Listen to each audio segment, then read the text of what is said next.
We are now broadcasting to the world. We are now on the youtube.com / lowkeymatt.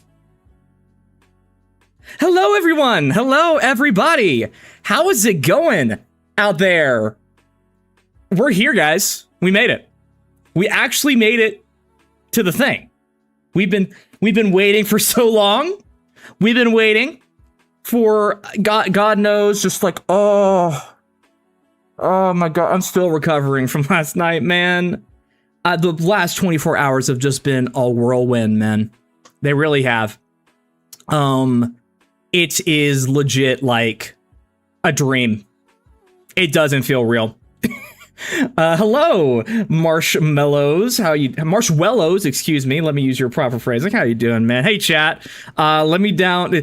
If you're in the chat, let me know how you guys are feeling right now. Say hello, say hi. Let me guys know how you're feeling. Let me know how you're feeling, guys. Words can go in a correct structure if you put them in the right way. Oh my goodness. The D23 panel, we all thought it was going to be happening today. Like all the big news would be happening today, but no, they freaking blew it out. They blew out their load quite early. And Hamburger, I have been praying for this moment too, man. I've been praying too. Drew, I am hype as well. Thank you guys for coming out. Thank you guys for watching this with me. I really appreciate it. Nash, I am pumped too, man. Live so early, yeah. We gotta make sure people get in. We gotta make sure people are in the waiting room. We are in the Kingdom Hearts waiting room currently. What's up, Mark Jones? What's up, Alan? What's up, Manny? What's going on, guys? I'm so excited. So the thing that has been the biggest shock to me over this weekend is, we got the surprise release of Coco. The surprise announcement of Coco as a world in Kingdom Hearts 4. That's amazing in of itself. Don't get me wrong. Of course, that's the most hyped thing here. But the way Disney has been treating Kingdom Hearts, that's the biggest surprise of all, because I've not seen them take this much energy into Kingdom Hearts ever. They have now finally realized what they have on their hands here. They realize what they're going to be doing.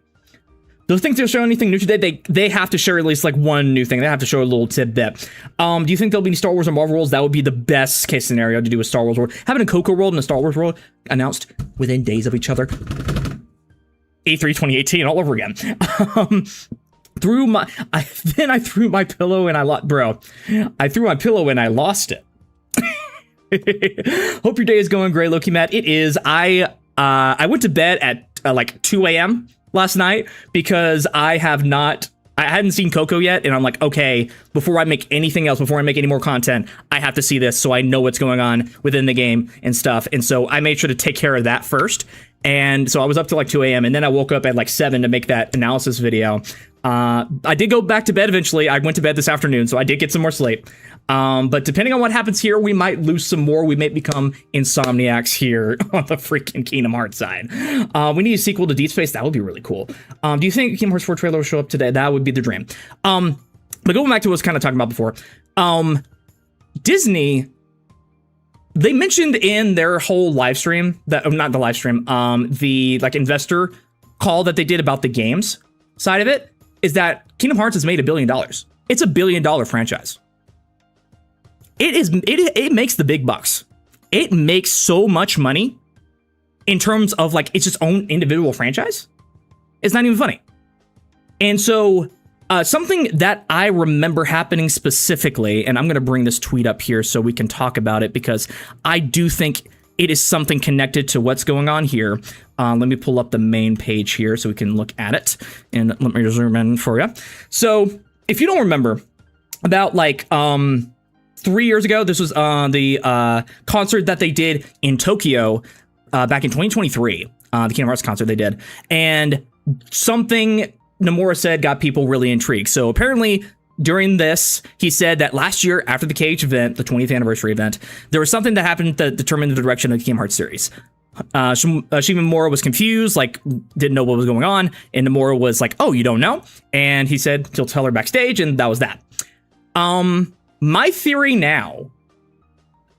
about this now is that this was Disney coming up to them and saying, hey, we're ready to go all in Kingdom Hearts. We realize how big of a franchise this really is, and we're ready to make that big investment. Because it wasn't just yesterday that they decided that they wanted to do all this stuff with Kingdom Hearts. I made a joke about this in a tweet that's kind of gotten a little bit viral. It said Disney the past week, and it said, oh, hold on. It says, wait a minute. I love Kingdom Hearts. Disney just all of a sudden realized, like, hey, we actually like Kingdom Hearts. What the heck's going on? It didn't surprise that you took that long for you to realize. But it's really, I think, been years in the making. This stuff doesn't happen overnight. As something that I learned when I was at PAX, I got to talk to one of the previous people who worked on the Kingdom Hearts team. That was a really awesome experience. There's some things that we talked about in there that I don't know if I can necessarily share with you guys right now. But one of the things that I can tell you about is the fact that these things, they have a big collaborative process, but these things take years. Like, the scenarios for these games are laid out way in advance. Like, the scenario of Kingdom Hearts 4 was probably determined, like, even before Kingdom Hearts 3 came out. And so they have that stuff on lock already. And so when it comes to the things that we've been seeing, this is like kind of maybe the culmination of years and years of working things out, making sure things are good. The other big thing that I really want to talk about, let me pull that up here real quick, because I'm going to probably make a whole video out of this segment right here if I'm able to. Hold on.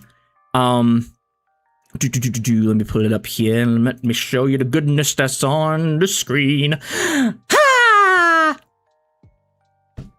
This was the thing that I think really sent me into a tailspin, man.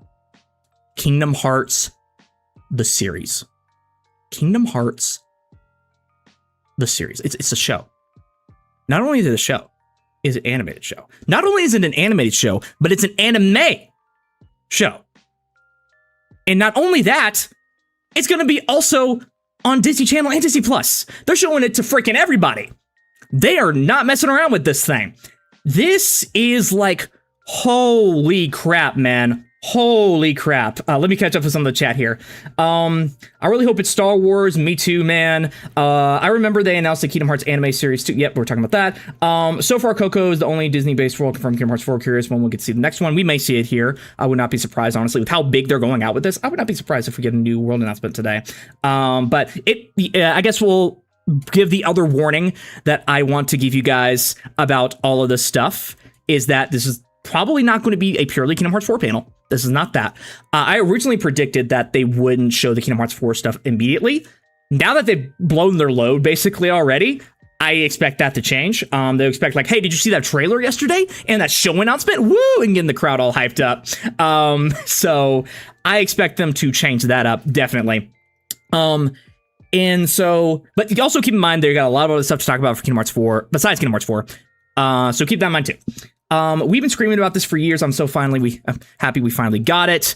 And so, but, when I initially read this, I was on the stream last night and I said, oh, inspired by, that means it's probably not going to be part of the lore or they're going to take their own spin on it. But that was not actually the case. Let me pull up the other tweet that talked about this here. There's some other stuff that I can talk about it too. But here is some details that were revealed. This was the stuff that Nomura actually commented on himself.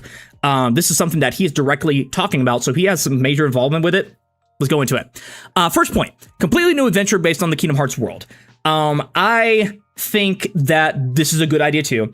I think that going deep into the lore, which is something I think they want to do here, like it says here, further expand the Kingdom Hearts world, is a good thing in terms of, building up the... I'm trying to think of words to say. I think it's a good thing for them to really dig deep into the lore in other mediums, which I think is something they kind of wanted to do. They experimented with it with the back cover movie, which was kind of like a collection of cutscenes.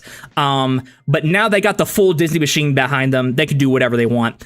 A lot of my predictions, like I originally thought they would never do a Kingdom Hearts lore type show because Disney didn't think that highly of it. At least I thought.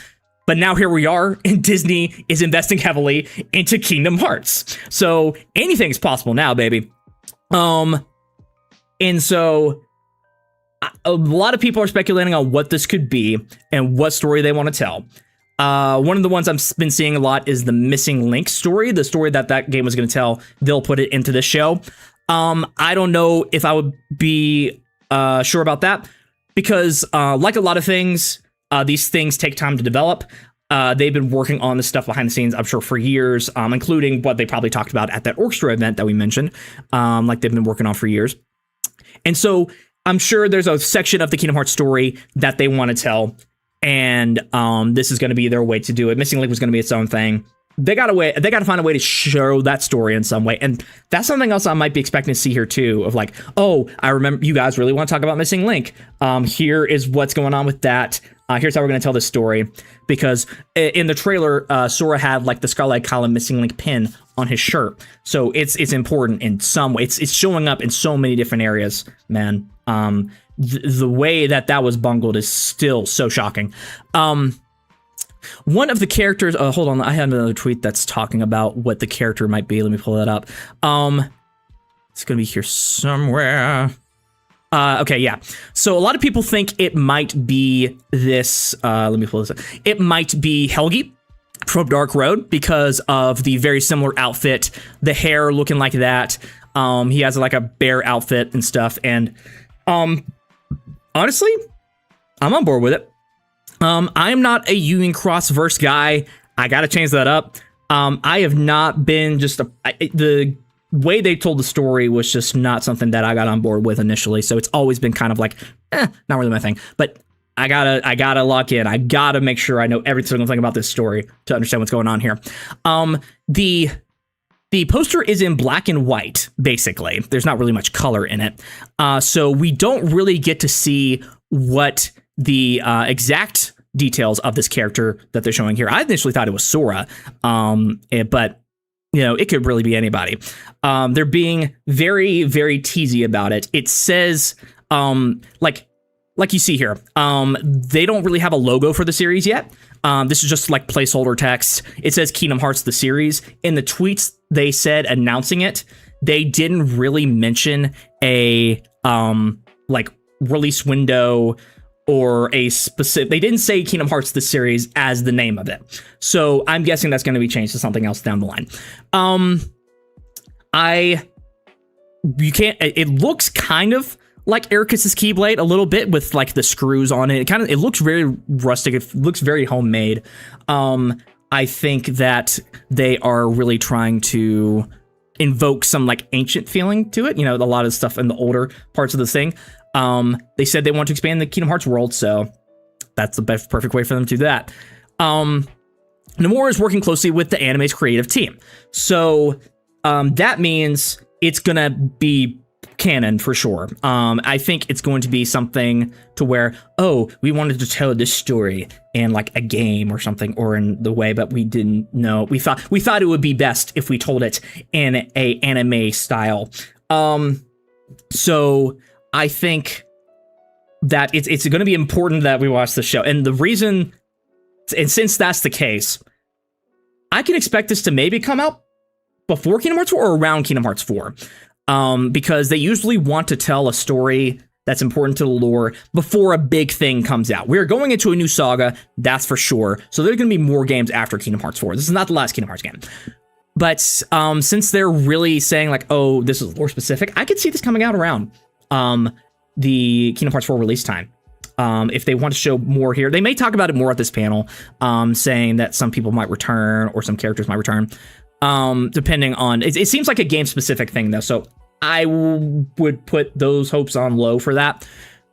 But still, I could see this coming out around maybe late 2027.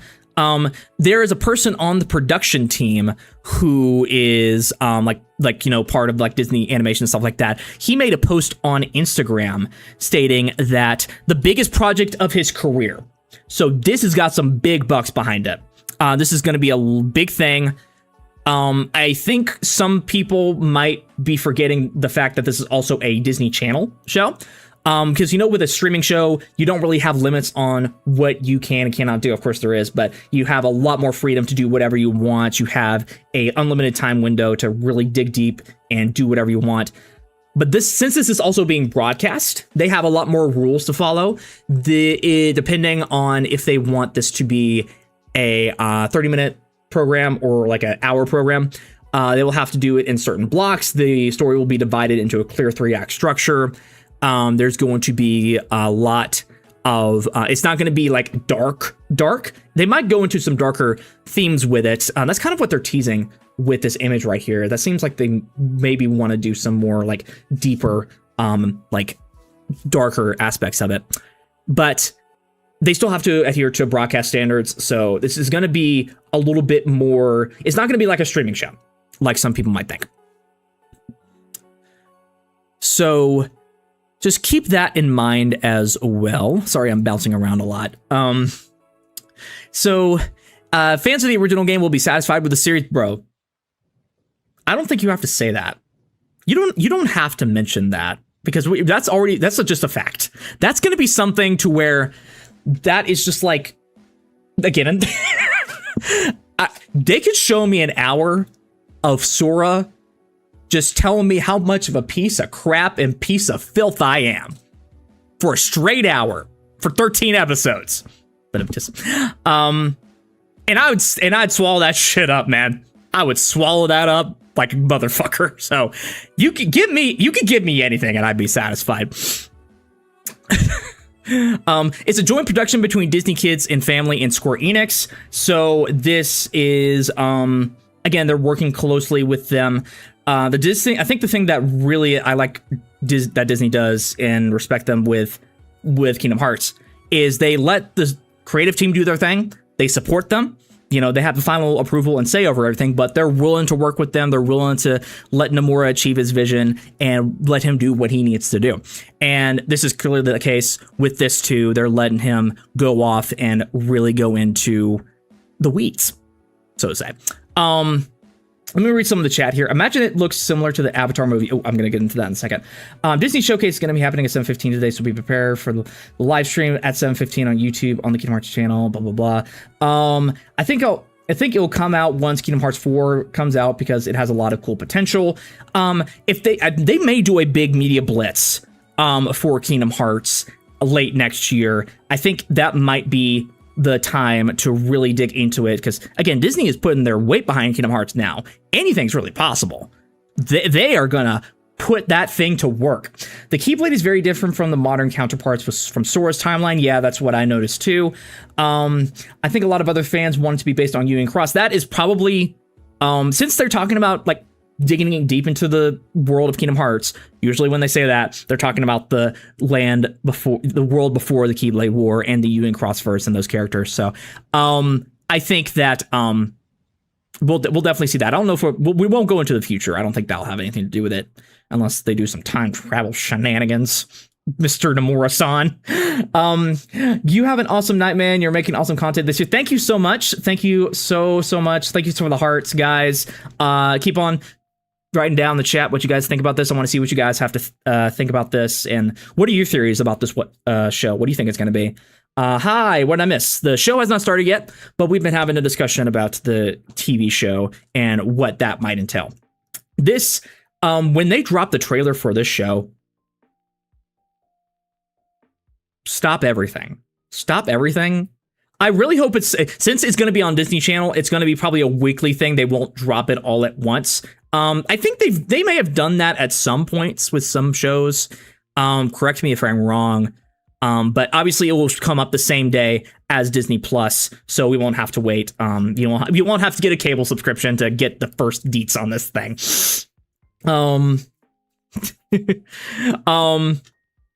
What is my opinion on sliced bread? It's the best thing. Kingdom Hearts is the best thing since that, in my opinion. So, I'm a little biased, but, that's what I'm saying. I got this on the big TV, so I'm ready for this. Oh, buddy. I hope you're having fun. I'm going to try to be as quiet as possible. I'm going to let the stream go. I'm only going to big react if something big happens. I'll let you guys watch the stream. You're one of the best Kingdom Hearts YouTubers I know. Thank you. Thank you so much. I've been doing this for 13 years, man. I've been in the game for 13 years. That's insane to think about. Like, it's so, I guess it's very coincidental that my 13-year anniversary is when Kingdom Hearts comes back. I guess speaking of the show too, fitting with the theme, it's gotta be 13 episodes. Or 7 or 13 episodes. If they don't do 7 or 13, that is just the biggest missed opportunity. I mean, come on, dude. How does that even make sense? You're going to watch the trailer after the game comes out. How do you even make sense you're not going to watch it? I don't know what you're saying, man. Punctuation. Honestly, I would prefer a faithful recreation of the first game instead of trying to dump more lore into it. That's what the original show back in 2002 was going to be. That was basically going to follow the plot of the game and add some, you know, Disney Channel flair to it and all that. Honestly, I still think that show would have worked so good. I would have been on board with that like immediately. Because I've been always really wanting a show. I didn't want a movie and I didn't want it to be live action. If it was either of those two things, I would have been very skeptical initially. But now that they're doing it as an animated show, perfect. Chef's kiss. That calms a lot of my fears because Kingdom Hearts is a thing that you can't really tell in one go. You have to make it spread out. You have to tell it as a canonical, you know, series of events. You can't have something shoved into 2 hours, you know. And in live action, it just doesn't make sense because it's a celebration of Disney. It's a celebration of the Disney animated stuff specifically. And, you know, there's some live action in there, but, you know, they still have the cool, quirky animated elements to it. So you gotta keep it animated, man. You can't do it any other way. Sorry. It's just not going to work. I know that they've been wanting, I know there was like a rumor sometime that they wanted to do a movie for it, but I don't think it would have worked. They would have had to make it like a 2-parter or something to really make it work. What do you think they're going to release the show trailer? I think I could expect at the 25th anniversary, we may get some more screenshots of it. At the very least, we could get probably a new trailer alongside that too. If it's, you know, it's a Japanese event, so it may only be in Japanese. But I can expect something around there or like, you know, summertime. There's not going to be a D23 next year, so they're not going to be doing anything for it next year specifically. So they blew all their load that they got to show for like the next 2 years now. So if they're going to show off anything else, it's going to be on their own terms. Where's all my KH fans? Right here. I'm present. Hello. I'm putting my I'm clocking in for the Kingdom Hearts fan thing here. Also, sorry if you see like my hair blowing in the wind. It's hotter than a motherfucker. It is hotter than the feeling you get when you saw Sigurd in the trailer, you know, that outfit. Hotter than that, just all the time. So I got to keep myself cool. Thank you for understanding if that looks a little weird. This sounds so much more fun, to be honest. One more favorite thing is KH Day's manga. All of us are watching, I think. You think? I know. When will the panel stream? It's going to be starting in around 45 minutes here. I'm just going to start an hour early so we get people in, talk about the stuff that I want to talk about, really dig into the weeds of some of these details that some people brought up.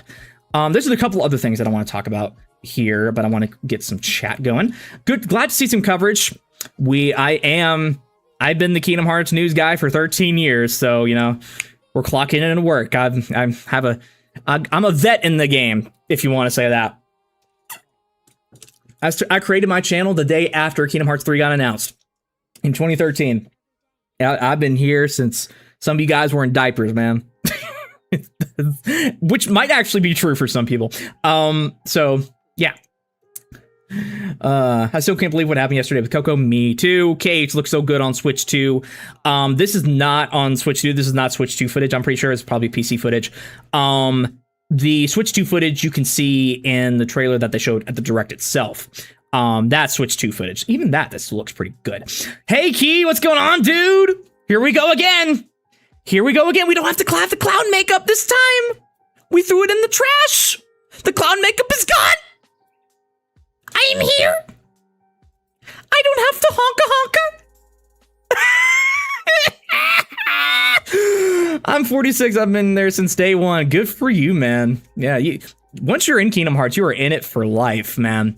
I'm sure there's some people like in their 50s and 60s that are like even still into Kingdom Hearts. Like the game came out when they were in like their late like 30s or something, and they are still on the Kingdom Hearts train. And respect, man. Kingdom Hearts does not know no bounds. There's no bounds for Kingdom Hearts. You can be anybody and be into Kingdom Hearts, man. And it will stay with you for life. It is a permanent contract. Once you pick up that game, you sign a permanent contract. it's over. You're never getting out of that. Like I remember so specifically how I got my Kingdom Hearts 2 copy. I didn't even get it because I knew what Kingdom Hearts was. Well, I knew what Kingdom Hearts 2 was vaguely. I remember seeing commercials for it on Nickelodeon back when I was like 7. And they were advertising it and stuff. And I didn't even remember it when I was first looking at it, but you know, it was around the time of my birthday. I think it was like my 7th or 8th birthday. And I usually got an allowance to buy some games. And I went to Target, which is where I got all my games back then. That Target's still there. And I went to the PS2 section. I saw the Kingdom Hearts 2 cover. It was shiny. It was silver. It had Mickey Mouse on it. Game over. And yeah, now I do this for a living. Kind of. Oh man, what that was literally like canon event. That is canon. Like my life would not be anywhere near the same if I had Kingdom Hearts. I would be probably like a Halo YouTuber or something because I was really into Halo. So yeah, that's literally like the most important event in my life, low-key. Aside from being born. Plus is the stream 1 hour or 3 hours. It's going to be a 1 hour long stream. That's what they have allotted for it.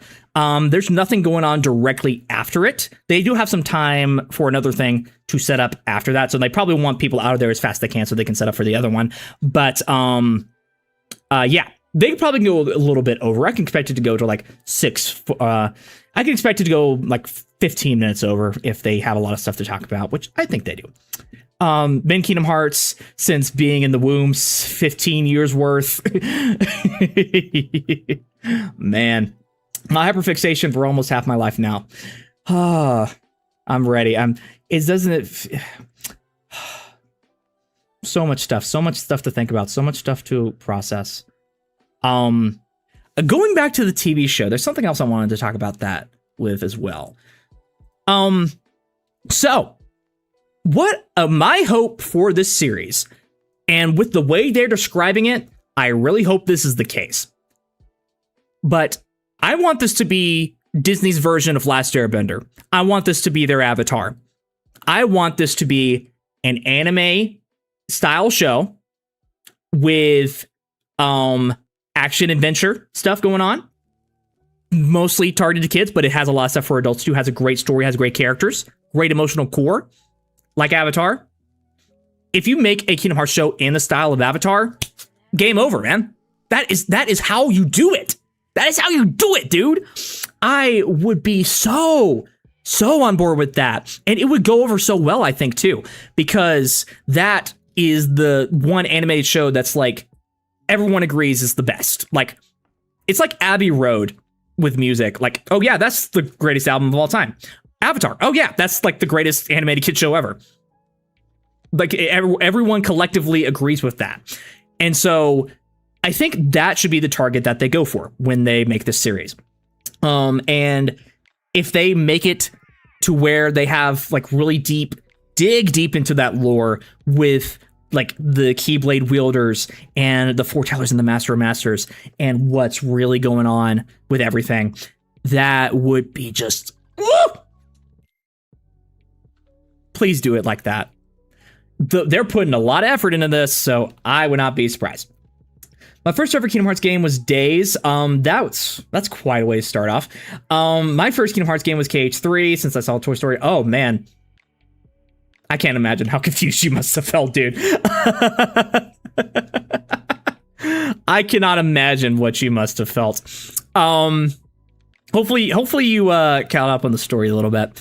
But yeah, I guess another thing that some people like to ripe on and like be bitchy about sometimes is, you know, I don't want there to be more people in Kingdom Hearts. You know, more people in Kingdom Hearts. Like, you know, we're gonna have the Fortnite announcement. That's the other thing that's going on too. They teased that going on. They posted this tease right here, and it translates to rules unbound restoring key. There was a leak of a poster that was made for the collab, which a lot of people thought was fake. I thought it was fake at first, but I guess it was like an AI upscale or something like that. It's real. Sora's in it. It's just a matter of time. They might mention it here, might mention it tomorrow, depending on what venue they want to show that at. But there's a lot of people who see it as cringe, and I can understand that to a certain extent. But I do think that more people getting into Kingdom Hearts is a good thing, because something else I think Disney might have noticed as well is that while Kingdom Hearts is not as big of a franchise as like Star Wars, Marvel, those things on their own, the people who love Kingdom Hearts love Kingdom Hearts. Like, it invokes a feeling of euphoria and reactions from people that is just not even comparable to anything else, really. And on the business side of things, I think what they probably saw is like, not only does it make $1 billion, but if you get a customer with them, they tend to spend a lot on other things like merch and other re-releases. Like, I don't know what that term would be called in business, if there's a term for that specifically. Correct me if I'm wrong. I know there's ROI, return on investment. They probably could see, a good return on investment with Kingdom Hearts, because not only do people buy the games, but they buy the merch and they buy the music and the albums and the experiences and all that. So I think that would be a big thing where they saw like, oh, we need to invest more into Kingdom Hearts, because not only do people love it, but once you get a Kingdom Hearts fan, they will do anything. They will buy whatever you throw in front of them. And that may be why they're showing this on Disney Channel as well. This might be why it's a Disney Channel show, because that's still a show where it's going to be like, that's where a lot of younger people are going to be watching. Like, well, younger people, a lot of older people still watch cable for sure, but it's probably like older millennials or something like that wanting to show their kids something while they play or do whatever. And that's kind of the audience it is nowadays. But if you get them in young, you have them for freaking 20 plus years. That is a lock on fan investment. And I think Disney has finally realized that. They are finally in the mode to where they are ready to make that leap and realize that this thing gets us the big bucks forever. It is a infinite money glitch, Kingdom Hearts, literally. So I'm sure, Nomura is close to retiring.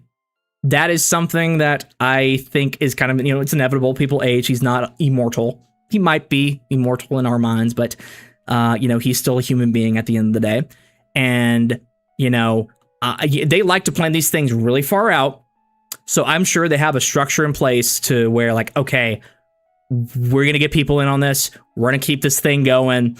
We got the show going. If it does well, maybe they'll do a season 2 and explore more stuff in it. That would be awesome. Oh my God, Kingdom Hearts is actually real. It's not an imaginary thing, at least in the minds of Disney. They finally realized their mistake.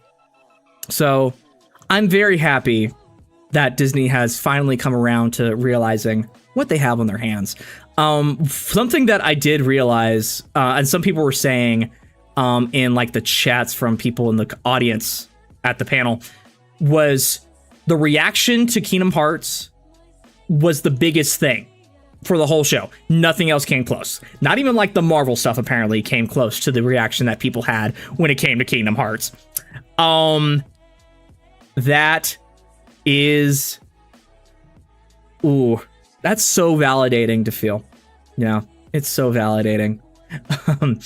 It could be a missing link show to explain what happened in the story, what's going on. I think there might be missing link elements in it for sure. They could probably put some elements in that, but since Missing Link was canceled about a year ago and these things take time to plan and stuff, I don't see that. It's not a fully Missing Link show. I don't expect that. I bought a mug which had Kingdom Hearts 3 on it, and I bought it for like 11 pounds, which is like $14, bro. I bought a wallet. I brought a Kingdom Hearts 3. Let me see if I still have that. Hold on. Give me a second. Where is it at? Where did you go? You are here. I knew it. I know you are here somewhere. You are here in my dreams. Here with me. Oh, I lost it. Oh no. I lost it. Sucks. All right. I didn't find it, but I literally just bought a wallet, had the Kingdom Hearts 3 logo on it, never used it. Never used it. Mostly because it was too big and fat for my pocket and just like really uncomfortable. But I bought it anyways because it had Kingdom Hearts on it. What else do you want me to say? What else do you want me to do, man? 30 minutes. Yeah, we got 30 minutes now. Less than 30 minutes now at 6:01. Do you think we'll see more of an impact on the parks following the series in Kingdom Hearts 4? Maybe. Honestly. A Kingdom Hearts World. At Disney World. Disneyland. I might. They're going to have to charge me rent for living there, because I would be there every single damn day. I would ride all the rides 100 times. I would be on there. I would go up to the Sora cast member. I'd know that man's name. I would be that man's only friend, because we'd be talking all damn day. That dude is going to be my guy. I want that so bad. If they do that, it like there's not much higher you can do and besides going to the parks, man. That's like the pinnacle. That's how you know you're actually like made it. That's how you know you did it. So I wish. What's up, Cooked by Spence? How you doing, man? Okay, something else that I wanted to talk about in this. They done some like the resort and stuff like that. They did some hotel rooms themed around it, only in Tokyo, but that would still be really cool. Something else that I wanted to point out is this thing right here. So this is from the you saw my desktop background. Oh no. Jesus me. So this is from the last D23. They did have some Kingdom Hearts stuff at the last D23. It was the only thing it was extended to was just these pins. But as you may see right here, if we take a closer look, that's Coco right there. That's a Coco pin. World in the shape of a Coco pin. They were telling us it was right there. It was in plain sight this whole time. They were telling us this whole time. We just didn't listen. It's right there, man. And the other interesting thing to note, which they haven't revealed yet, they have another pin. All the other ones are for worlds that have been in there already, like Olympus, Agrabah, Halloween Town, things like that. But this one's for Zootopia. Zootopia pin alongside that too. What does that mean? Coco was already there? Zootopia confirmed for Kingdom Hearts 4 now? Were they teasing that back then too? Wouldn't be surprised. Zootopia, it passed Inside Out 2 to be like the highest grossing animated movie of all time. And they just announced a sequel last night, not even a year after Zootopia 2 came out. They're hard at work. That they are making that another big franchise right there. So I could see it. I could absolutely see it. A lot of people are saying Moana because they put a lot of stuff in Moana. They already made a live action remake of Moana already 10 years after the thing came out. That didn't do so well though. And, obviously they can't turn back plans if they did that, but that's another big franchise that they're doing. So that's another one that I think people want. And that Keyblade that we saw in the trailer from the Direct kind of looked like that. It had some Atlantis vibes as well. We'll see. No, you'll be the Sora cast member. Disney World. Disney Corporations. Disney Parks and Entertainment. I have an application that I want to send. I want to use this as an audition to give me a spot on the Kingdom Hearts World roster whenever you open it up at Disney World. Observe. Hey guys! Welcome to Disney World. Welcome to Kingdom Hearts World. How you guys doing today? Oh, wait, have you seen Donald and Goofy? Where are they at? I've been looking for them all day, man. I think they've been around somewhere. They've been going around trying to fight some Harleys. They've been looking for me this whole time. I've been trying to look for them. It's been kind of just if you see them, just let me know, all right? I'll let you know. I'll get in touch with you. I have this gummy phone here. I can give you my number for the gummy phone. And if you want to just let me know where they're at, just let me know, okay? Making the gummy phone a little accessory in that world. Oh my god, it is so perfect. Everything is so perfect. Oh. Could the Keyblade not be from movie Elementals? That's the other one that people are really saying too. It's either Atlantis, Moana, or Elementals. That's the one that most people are looking at towards there. You are fire at your Sora impression. I've been working on it. I'm also good at Mickey. Ha! Hiya, Fowls. We're here watching the Kingdom Hearts stream at D23 Expo 2026. Make sure to come around. We're gonna have a fun time, haha. That's me. I should be a voice actor. I've always wanted to be a voice actor. I tried to pursue it at one point, but it never happened. Kind of regret that. I'm playing Kingdom Hearts 4 now because I didn't fully beat. I think you probably meant to say Kingdom Hearts 3. But last summer my brother showed me this game and I loved it ever since, man. And it's never too late to get into Kingdom Hearts 2. You know, it's exactly like they're trying to get so many people, more people into Kingdom Hearts now. It is the perfect time. Michael Mouse, that is me. I embody Michael Mouse. When I'm doing my reactions, a lot of people say that I get into my Mickey Mouse mode. Dogs. I'm allergic to cats, unfortunately. Donald Duck impression. I'm not even gonna try. You don't want to hear that. I can do a Goofy. I did a project with some of my friends called Kingdom Hearts 2 Revoice. It's something that you should check out, to be honest. And I did the part of Riku for one of them. And this is my Riku. I think you have a hard time building the raft. Is it just me? Lazy bum? Come on, Sora. I know you can do better than that, Sora. I love doing Riku. He's cool. Cool dude. He's a pretty sexy guy. Gamer girls, they really like him. I guess let me talk about something else too. Something that's been happening. It's only 22 minutes away. 22 minutes away, guys. Let me comment on something that's kind of been pissing me off. So I posted my reaction video last night. If you've seen it, you already know how I reacted, how I handled myself. I was not able to contain my excitement in the slightest. That wasn't even my first reaction video. I did an initial one because I was watching someone stream of the panel, but I couldn't really see what was going on, and I wanted to do a better one where I could see more of the stuff and have a more accurate reaction. So that's what I posted.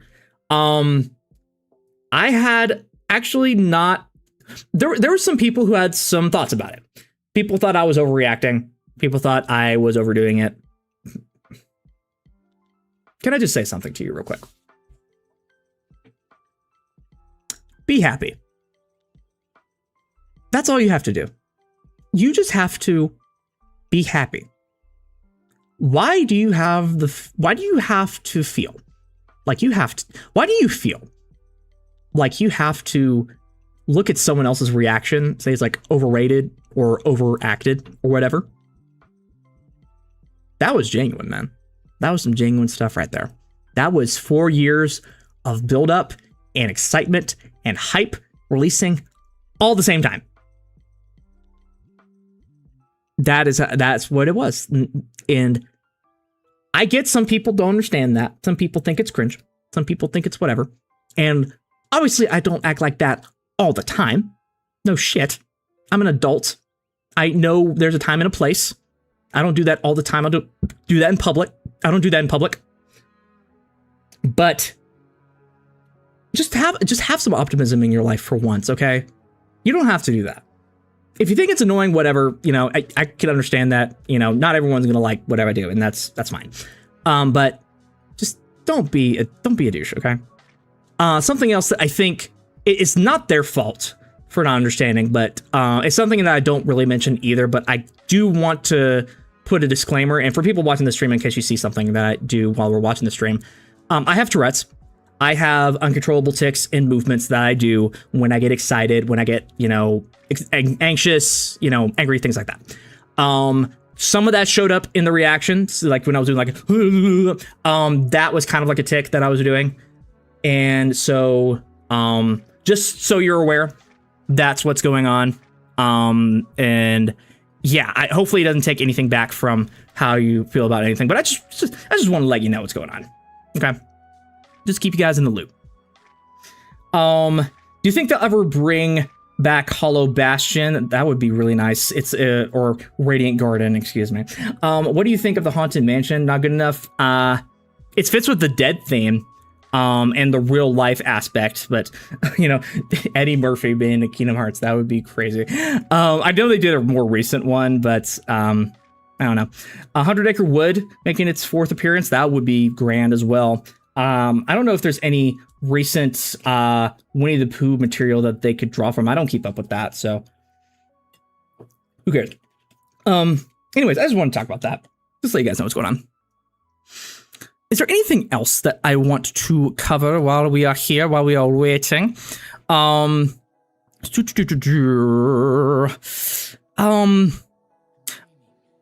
already read the description in the video. Yeah, so let me get the stream going here. We are still good on the stream. There are 18,000 people watching the stream right now. That's crazy. I remember looking at it yesterday, and there were still like there was still like 500 people waiting with it 24 hours to go. Disney, please. I know you realize it now, but really just let it sink in what you have on your hands right here. You have a cult that will do anything for you. You will have a cult that will give their left lung to give more Kingdom Hearts information and news and hype. You have a juggernaut on your hands, man. Really take advantage of it. I just love the Dampu with all the whimsy in my heart. I know you too. Favorite Kingdom Hearts game, Kingdom Hearts 2. Just like everyone else, I'm a basic bitch, but that's how I am. Not here to force anything on anyone, but no, let's not do that in the stream, guys. Please keep that activity to a minimum if you can. Because we're not going to try to, we're focusing on Kingdom Hearts here, guys. Kingdom Hearts is carrying Disney. Disney is not carrying Kingdom Hearts. Well, I mean, Disney owns it. They're the ones who put the funding behind it. So technically Disney does carry it. It's really up to them how they put the amount of effort that they put into it is really up to them at the end of the day. So they're doing it now, though. They're really into it. They're really doing it. So thank goodness for that. Thank goodness for that.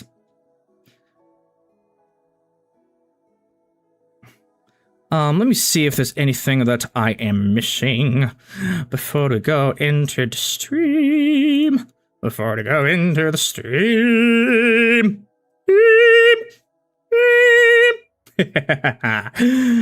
bet $1,000 that Nomura inked a deal for Deep Jungle? That'd be a miracle. Have they done anything with Tarzan since like the 2000s? I know they did like Tarzan 2, but was that, you know, like, did they do anything else with the Burroughs estate after that? I doubt it. I'm so ready for this. I wouldn't bet $1,000 on that. I think you'd be out of some money, unfortunately. Hello, Queens of Apple. How you doing? What is going on? What's the hype level in the chat? Tell me down in the chat what your final predictions are. What are you expecting to see? What are you most hyped about? Let me know. Let me know.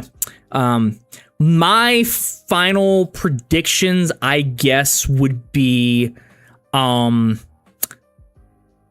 gonna get a lot of talk about other Kingdom Hearts games. That's for sure. You know, this is supposed to be a retrospective kind of thing. They're going to mention Kingdom Hearts in the beginning now. They're going to mention Kingdom Hearts 4 in the beginning now, since they've already dropped the trailer. They're going to be like, did you see that trailer yesterday? Wasn't that so cool? So they may get that out of the way, show some stuff later on in the show. Probably going to have like 15 minutes dedicated to Kingdom Hearts 4. Oh, they started the stream, ladies and gentlemen. This is a... that is not something I can share on there. That is a Taylor Swift song. We are not playing that on stream. We are ducking out of that faster than my credibility. They got to do a movie called Legend of Tarzan. It's not a Disney thing. Yeah, the Burrows of Stay goes to like on a case-by-case basis, I believe. Yeah, I think we're going to see Riku. I think they might show a trailer with Riku's new design. Since they have David Gallagher here, they are going to maybe show they may show a new trailer with some of the new voice actors in it, and showing what they do and the Riku's new design. I am all on board with that shit. And I think what would be the best case scenario is a new trailer with a new world reveal on top of that. With how they're treating it, I think that there could be a good chance. There could be a good chance. So keep that in mind while we're watching this. There could really do anything. I think one more new thing. They do like an Apple, like, oh, one new thing. And I guess really the best case scenario would be a new game, just a whole new game with Disney behind it. Man, they could really do anything. They could really do anything they want. You should make a Kingdom Hearts Discord group. There's already one that's been made by Prodigy, if you want to join that. I know that I used to have a Discord server. I did. Way back when. And I launched it. It was like 2020 or something like that. And I recently deleted it because I was not using it at all.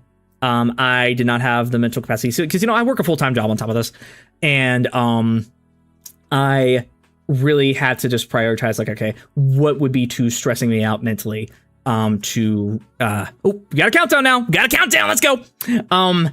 That would be stressing me out way too much mentally to keep that thing going. It was a disaster anyway, so I deleted it. Maybe one day it'll come back, but I gotta prioritize getting my channel really back on track now that Kingdom Hearts 4 is back.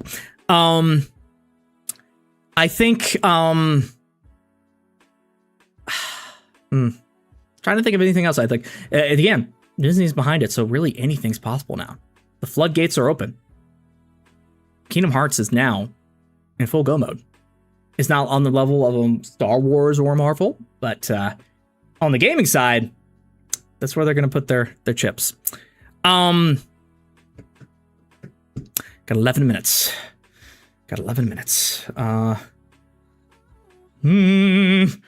Yeah. They didn't start it at 13 minutes. They started a little bit after 13 minutes. I think the timer started on 13 minutes, and they didn't do their OBS channel switch. Oh my gosh.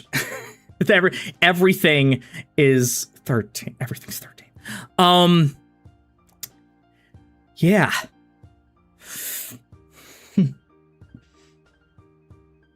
We're waiting. So again, sorry. I'll keep. Hopefully you can hear some music going on in the background, but they were playing that Taylor Swift song, and I'm like, nope, I'm not doing that. That was on the Toy Story soundtrack, so hey, does that mean Toy Story? If they're playing anything else, let me know. Let me see if they're still playing it. Oh, they're playing Kingdom Hearts music now. Okay, good. That's great. Great, good. Don't play the freaking...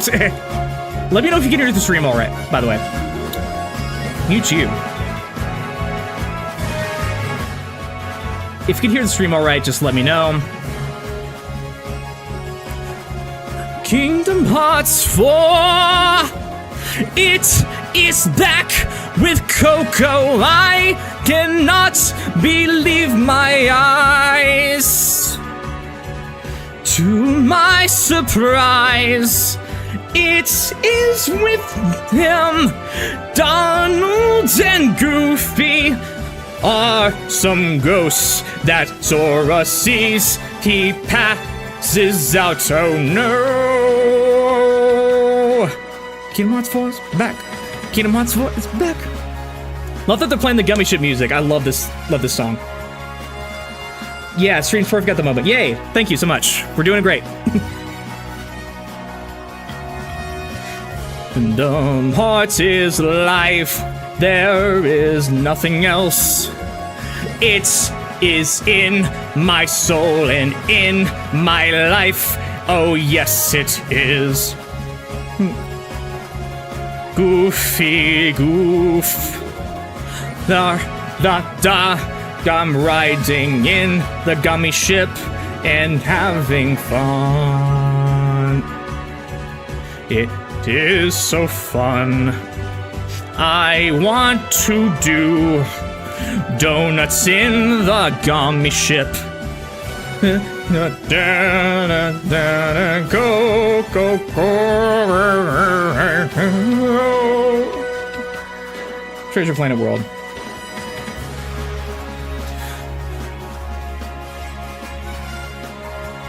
Let's do a dance. Also, let me know if the chat's going to be too large, too, if that's distracting. Because I can change that up if needed. In fact, while we're here, let me just make it a wee bit smaller. Just a wee bit smaller so we can see some stuff that's going on the stream. Your heart be your guiding key. I want to have Kingdom Hearts 4 shoved straight into my mouth. Right in my mouth. Nomura-san, you are the goat. Boom, bing, bop. I'm writing in a wop top. In Fortnite, Sora! Sora's in Fortnite. He's the new Fortnite man. I'm gonna go to the bathroom before this starts, so enjoy the song.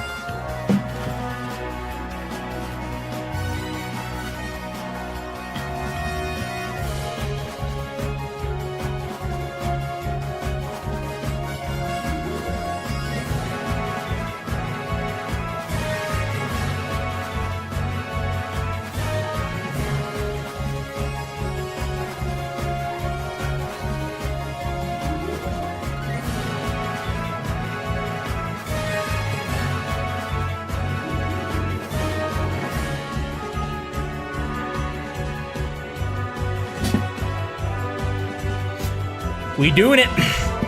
We ready. We ready to go. It's almost time, guys. It's almost time. How many people are watching this right now? Curiosity. 30,000 people are watching this right now. I know they're streaming it on the Game Awards channel, too. Let me check the viewership on the Game Awards channel. Let's see what's going on here.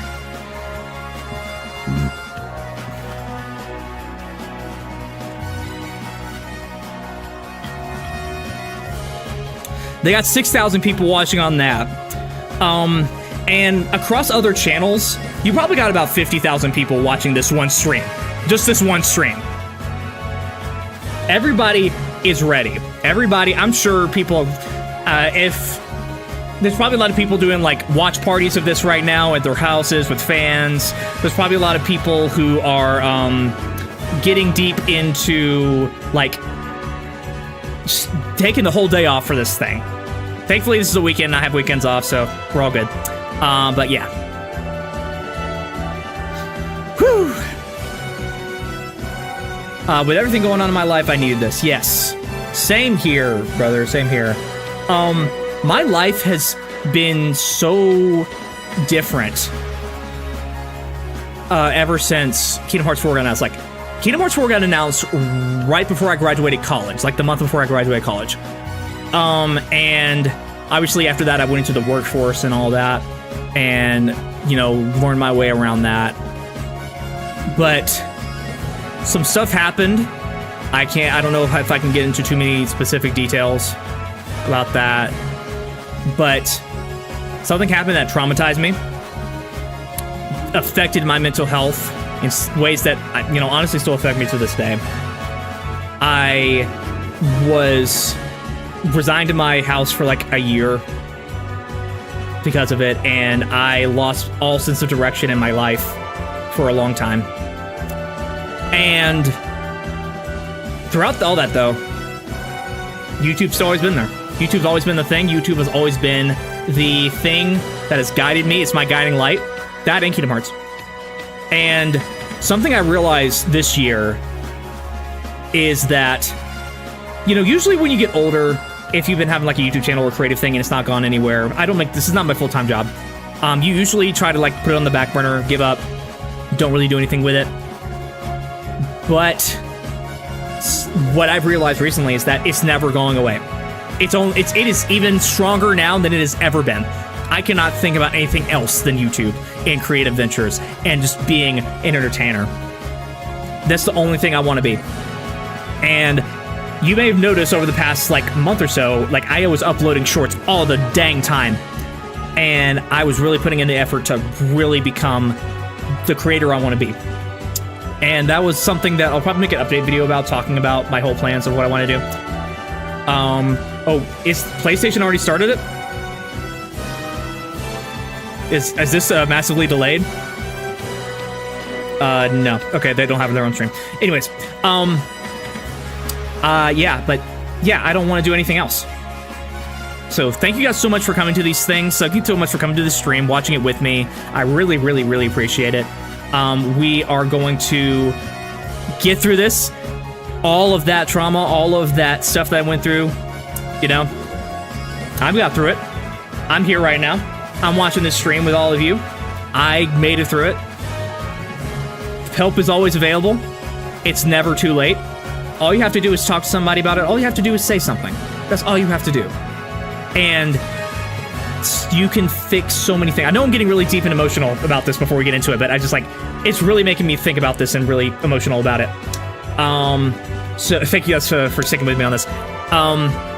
But just realize that help is available. You can do so many great things if you put your mind to it.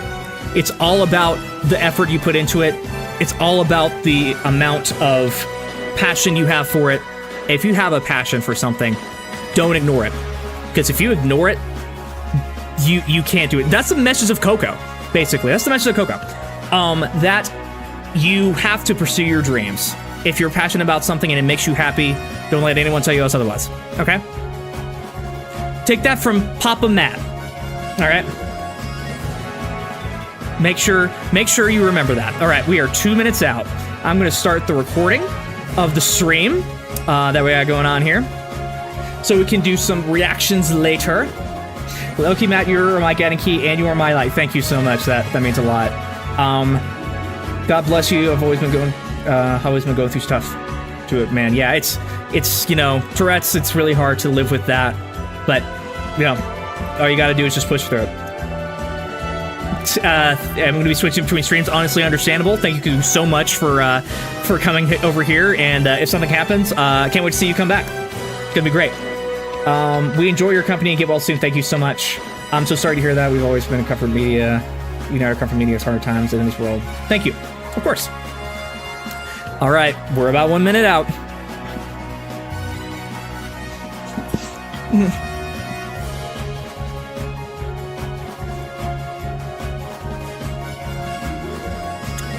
One minute. Oh my goodness. 4 years, man. 4 years, and it's led up to right here. 5 years when it comes to the terms of the release of Kingdom Hearts 4. 5.5 years. That's thinking about it, that's like the exact amount of time that it took for Kingdom Hearts 3 to get released. So really, really happy to see that timeline of development actually did match up. Announcement to release did match up. It was a different way of doing it, for sure, but it did match up. All right. Again, I will try to be as quiet as I can. I will do adjustments if I need to. I'll let the thing go. If hype stuff happens, I'll talk. But I'll let everyone just enjoy the stream, because there'll be a lot of stuff to enjoy. So, 10 seconds left. Are you ready? Because I am. Let's freaking go.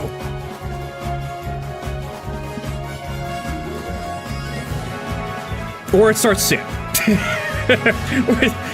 Please let them get their technical stuff in order. I'm an AV guy, so I understand if they have to delay it a little bit to get everything in order to make sure all the testing is right. Hopefully it won't be too much longer. Now. The Gummy Ship theme is gonna be running through my head now.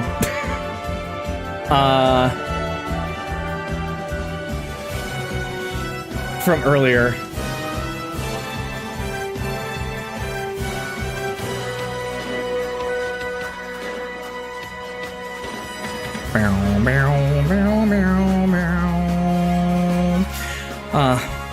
You could do it. I'm patient. I'm patient with it. I remember I waited like an hour and a half with the Fortnite stream 2 years ago because they delayed that so much. So I will give them time. I will give them time. They have enough time for to be extended out if they need to. So it's not gonna be that big a deal.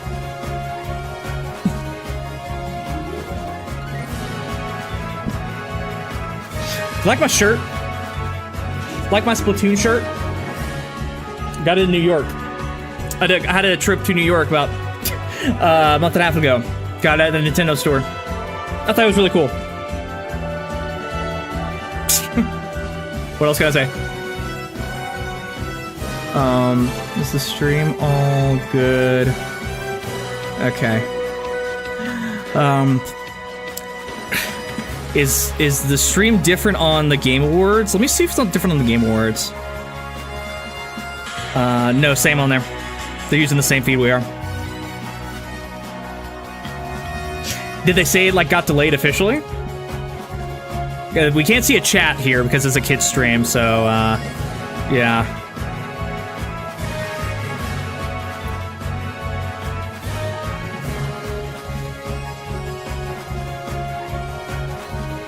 Yeah, nothing saying it's got delayed. It's gonna be a few minutes at most. Has to be. That dranks. You got your Ciroc, Bacardi, Jack Daniels, whatever. I got my Gatorade. That's how I'm celebrating Kingdom Hearts, with Gatorade. I got some Ritz crackers. Let me open this up, by the way, because I'm kind of getting a little bit hungry. I didn't eat much for dinner since I wanted to keep an empty stomach. Also got some purple. We locked in.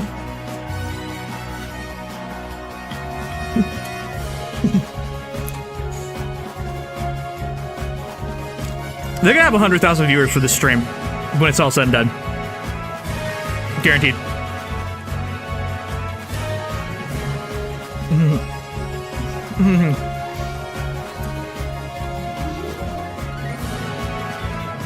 Please let it be just some small technical thing. I really hope it is. Oh, there's a picture of the panel. We can look at that real quick. Let me see if I can show you that, guys, that real quick while we're waiting. Buffrico. It's in.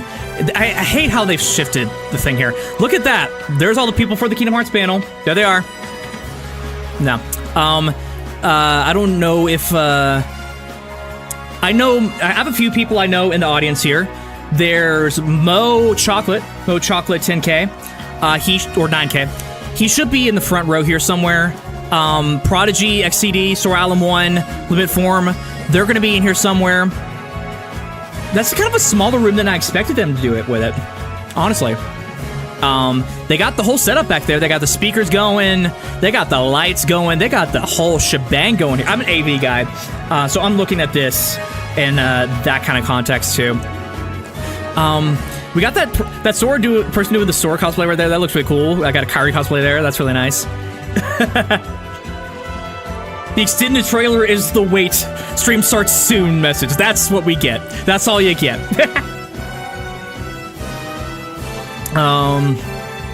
This is Chad, by the way. Chad is a person who works at Square Enix. I've met him a few times. He's one of their marketing people. Really nice guy, really awesome guy. Nice to see that he's here. You can't see the stage here. Let me go to my thing here, see if it's updated at all. Oh, there's the stage right there. They got a basic fast full screen. It is a smaller stage than some of the other ones. And you can see the panelists, you can see these chairs right there that they're going to use. Really beautiful. So let's see if there's anything else that they're showing. I'll reply to this. So beautiful.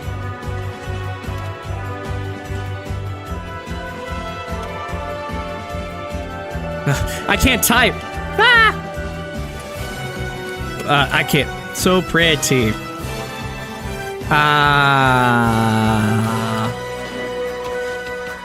You can do it, I know. You can do it! You can do it! We're 6 minutes out now. It's about to start. Oh my goodness. Oh my goodness. He's... so there's Dean. Say hi to Dean, everybody. He's an audience. Keykeeper. Prodigy. Oh, he seems like he's more in the back. And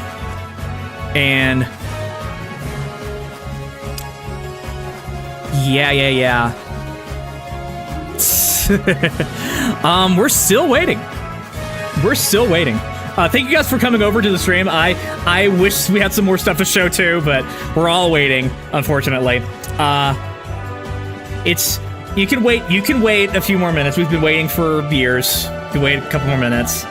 Hopefully it's not something to where they have to massively delay the stream, because usually when this happens, it's like a technical issue. Oh, here we go. Here we go, guys. It's ready. Oh, God. Are they going to show the trailer again? Or is this a new trailer? Oh, God. Oh, God. Is it going to be a highlight reel? Probably going to. It's a highlight reel. Because it says RP8. Oh, no. That was just a warning before. Hi, everybody. Hi. King Mickey here. Hi. Thanks for joining us today. I'm so glad you could be with us to hear from some of my friends and fellow Keyblade wielders. Yeah. And now, please welcome your host and guiding key, Cleo Thomas. Yes! I only just recently found out that he was a big Kingdom Hearts guy, and he was the Holes guy. I didn't realize that until recently. D23. Look at the drip he's got going. Look at that drip. Look at that jacket, dude. My name is Cleo Thomas. Dude. I'm an actor, a gamer, He's got the Aladdin streamer, and your host Motion. for the deep dive into Kingdom Hearts here at the D23, the ultimate Disney fan event. Yes, sir. Yes, sir. Now, many of you here in this room, or the millions watching at home on stream, may Millions. recognize me as the character Zero from the Disney film Holes. Yes, I do. Yeah. Is that the stream, or is that just quality? Okay. And not too long before that, I saw this commercial that combined two things I absolutely loved. Video games like Final Fantasy 7, 8, 9, 10, and Disney characters. And I couldn't wait to get this game. Oh my God. Me and my brother, we begged our parents. They took us to get the game. We're driving home, we get in our driveway, we run into our house, we run into our room, we take the game out of the case, we put the game in the console, and you know, nothing's ever really the same after you hear Otada Hikaru sing Simple and Clean for the very first time, is it? Yeah. That and Sanctuary, in my case. Today is one of those pinch me because I can't believe it's happening kind of days. I mean, I get to be here live at D23, celebrating almost 25 years of Kingdom Hearts with fellow fans from all over the globe. So make some noise for yourself. Yeah! Make some noise in the chat if you're able to. Yeah, let's keep it going. We have an amazing panel planned for y'all. We ready to kick this thing off? Hell yeah. Yeah. Are we ready to kick this thing off? Yes! Beautifully said. Yes! So first person I got to bring to the stage, Director of Product Development at Disney and Pixar Games, Nana Gad. Yeah! They're gonna go from least to most important. Thank you so much for having us from all the way from Tokyo, and so happy to be here today. Hell yes. I'll come down here, Sit right there, beautiful, beautiful. Next, please join me in welcoming to the stage, Co-Director of Kingdom Hearts 4, Let's go. Yasue. Woo! Is that how you say it? Tayasoy. I always say Tayasoy. Tayasoy. Amazing, crazy. 2 days ago, I was literally in Japan making our video game. Interesting. Now I'm here. It's very exciting. We're going to have Yes. a lot of fun talking about Kingdom Hearts. Yes. Look at that dude. Oh, man, he's so pure. I love him. Finally, a very big special guest. Demora? Please put your hands together. Nomura. And welcome to the stage, the creator of Kingdom Hearts. What the hell? What the heck, man? No, come on! I missed out so hard! I missed out, man! Look at him! He's there! He's real! Oh my god! They really pulled out all the stops! They really did! They did everything, man! They did everything! Oh my god! John, I am so jealous of you right now! ちょっと重い腰を上げてですね。 Oh my god. ここやってきました。昨日実は来たんです。ただサプライズってことでずっと隠れとけってことで、やっとこれで自由にうろうろできるなと。ただ明日帰ります。楽しんでいこうと思います。よろしくお願いします。 So thank you so much for inviting me today. It's been several years, but I finally managed to get myself out here. I actually arrived yesterday, but I had to stay out of sight because my appearance was supposed to be a surprise. Yeah. But now that I'm finally here, Yeah. You can say that I'm finally free. It's the dude! It's the dude! That's the dream, man. That said, I will be heading home tomorrow. So although my stay is a short one, I'm looking forward to having a great time with all of you. Thank you very much. Yeah, get that man back in the dungeon as fast as you can. Let's take a seat. Let's take a seat, man. We got so much to talk about. And I just texted Prodigy, how are you leaving my dream? They want to hear so much more from you three about Kingdom Hearts 4. Mm-hmm. But I would like to go back from where this all began. Like I said. Going back in time for a moment. When the idea of Kingdom Hearts first came up, gay translator? What does that mean? Franchises that the team What do you mean by that? had to be included, even if they didn't make it into the first game. Nomura-san? I'll start with you. 見えないんで眼鏡。 Look, he got the glasses My on. glasses for a moment. Oh, dude. すみません。 He's the man. キングダムハーツの企画が立ち上がった当初は Can't remember the question he asked. あれですね。まずはナイトメアビフォークリスマスですね。まあセルアニメは当然なんですけども、それ以外にまあ Black honey chili ということで、cookie? Black honey chili cookie. What's that? So one title that I absolutely wanted to include was The Nightmare Before Christmas. Ooh, yeah. While we obviously plan to, feature classic style animated films, I really wanted to, throw in something that was going to be a little unexpected. Thanks. でその後もですね、ナンバリングには必ずこう意外性のあるタイトルっていうのはチョイスしていて、まあライブアクションとまあそういったワールドは一つは必ず組み込むようにしています。And then since then, I've tried to make it a point to make sure that each mainline title includes at least one unexpected world, such as those based on live-action films. Okay. So is Coco that one for 4? I wonder.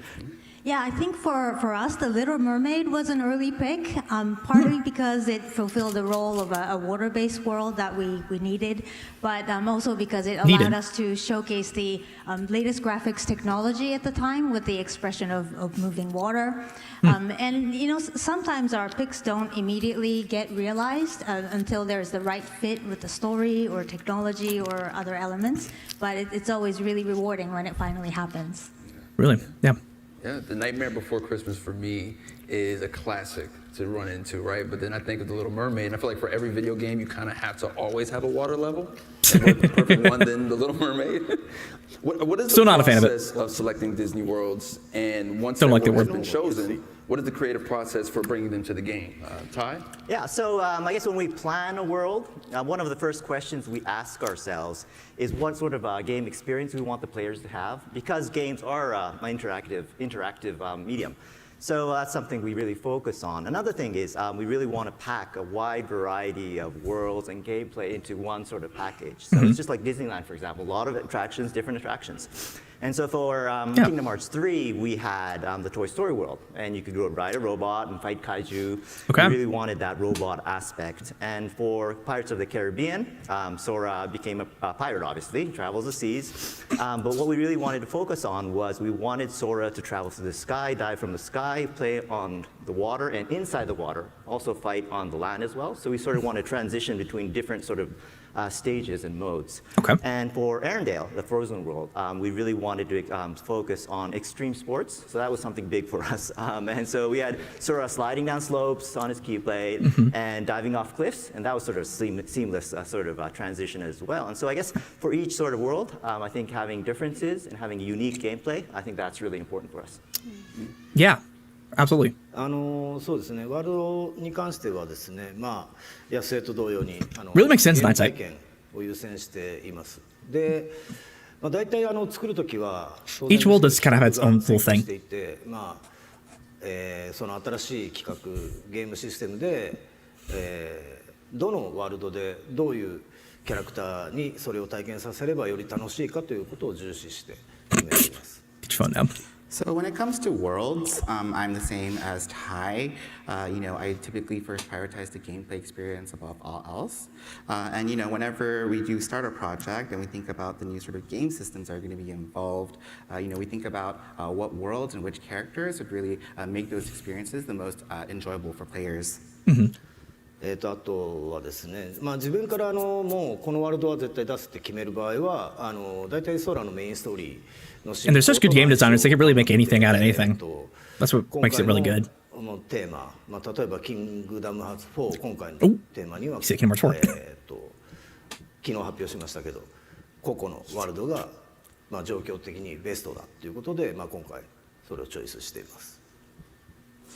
And then whenever, I do have a chance to be able to decide that we absolutely need to include a certain world, I generally think about how well it synergizes with the overall, main story progression with Sora. And when it comes to Kingdom Hearts 4, when I thought about a lot of the themes, we felt that Coco would be, the best world that really would help achieve that goal. Absolutely. And that's why you're the GOAT. And I'm assuming mostly everyone saw the trailer yesterday? I'm sure that's what. Look at him being all stoic over there. He's just a figure.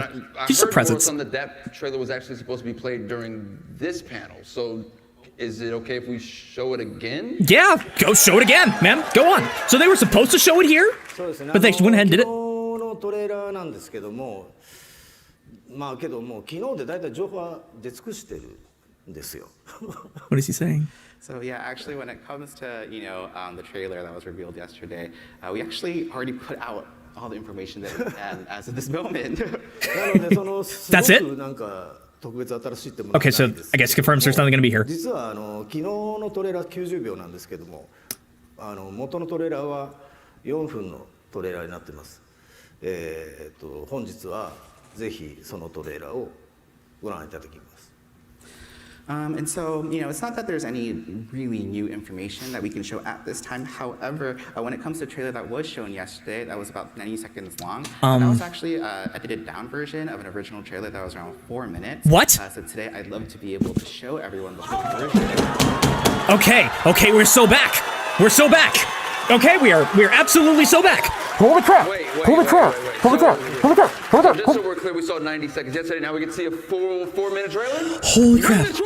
Run it right now! Oh my god!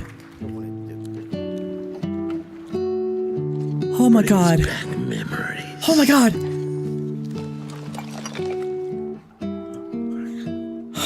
Gracias. Basically the same as the previous one's just extended. Huh? Oh my god. Wait, what happened? He's been forgotten. When there's no one left in the living We're gonna world see much who more remembers gameplay. you, Oh my god. you disappear from this world. We call it the final death. Hey, it happens to everyone eventually. Come on, De La Cruzito. We yeah. got a contest to win. Yeah, we do. Where's Sora? Oh my goodness. Oh my god. Oh. Wait, is this how we meet Sora? Is that how we meet Sora? Please don't claim this. They claimed this in the previous thing. Oh my god. There they are. Hi, little buddies. There's Sora. Get him. Get him, go. Yeah. Yes. Yes, sir. Yes, sir. Kingdom Hearts 4. It's real.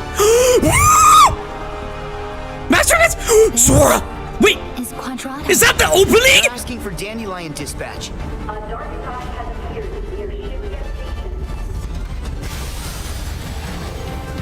Oh my god. What the heck? Oh my god, look at this. That is so good. Look. What the fuck? Behind you. Volley. This is from the trailer of that show before. Oh my god, dude.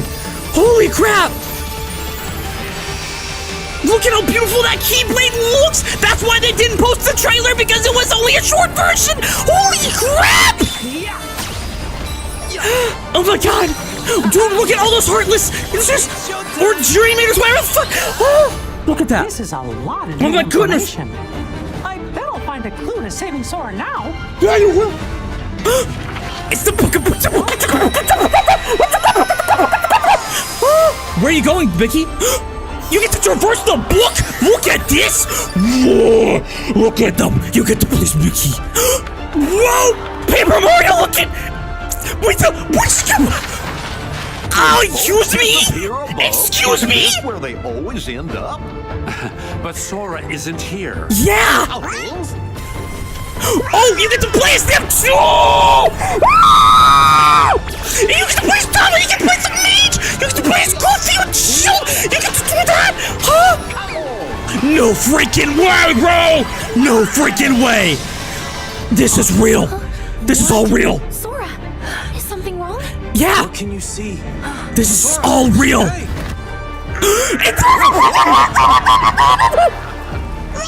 Oh my god, so they're chasing him? How did they get there? Whoa! Here's a surprise. You're Lucio! looking pretty good for an old coot. Lucio! Oh my god, dude! Brother! Sigurd! Get that shit, bro! Oh my god!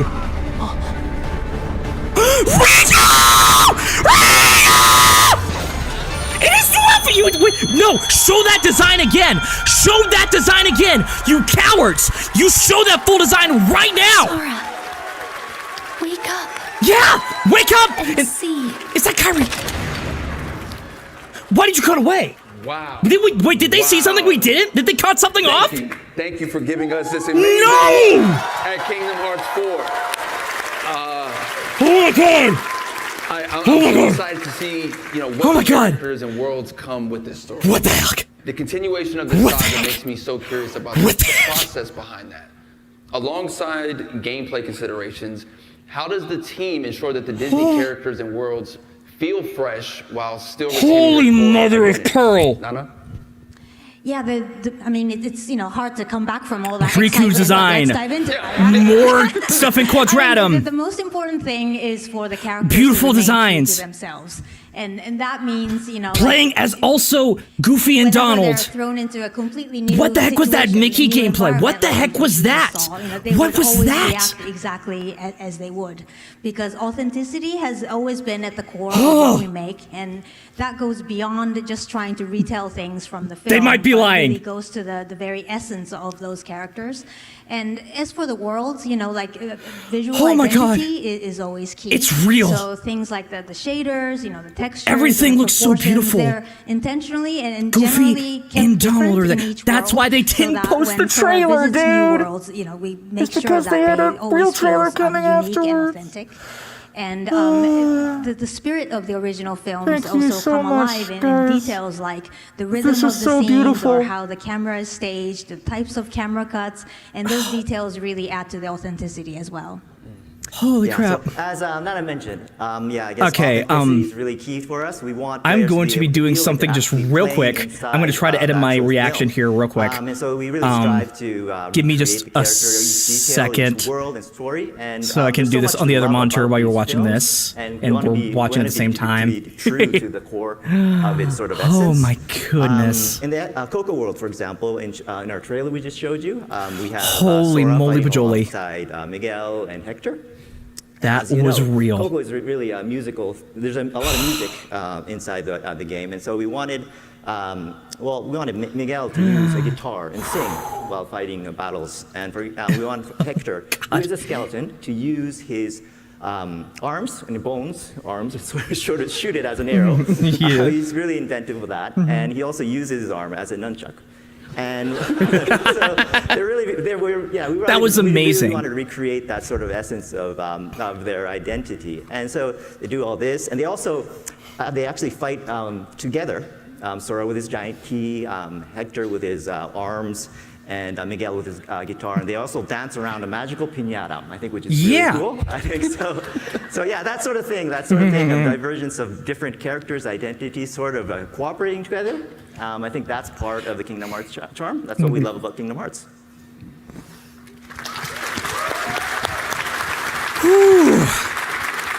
All right, everyone, take a breather. Take a breather. Oh my god. Oh my god.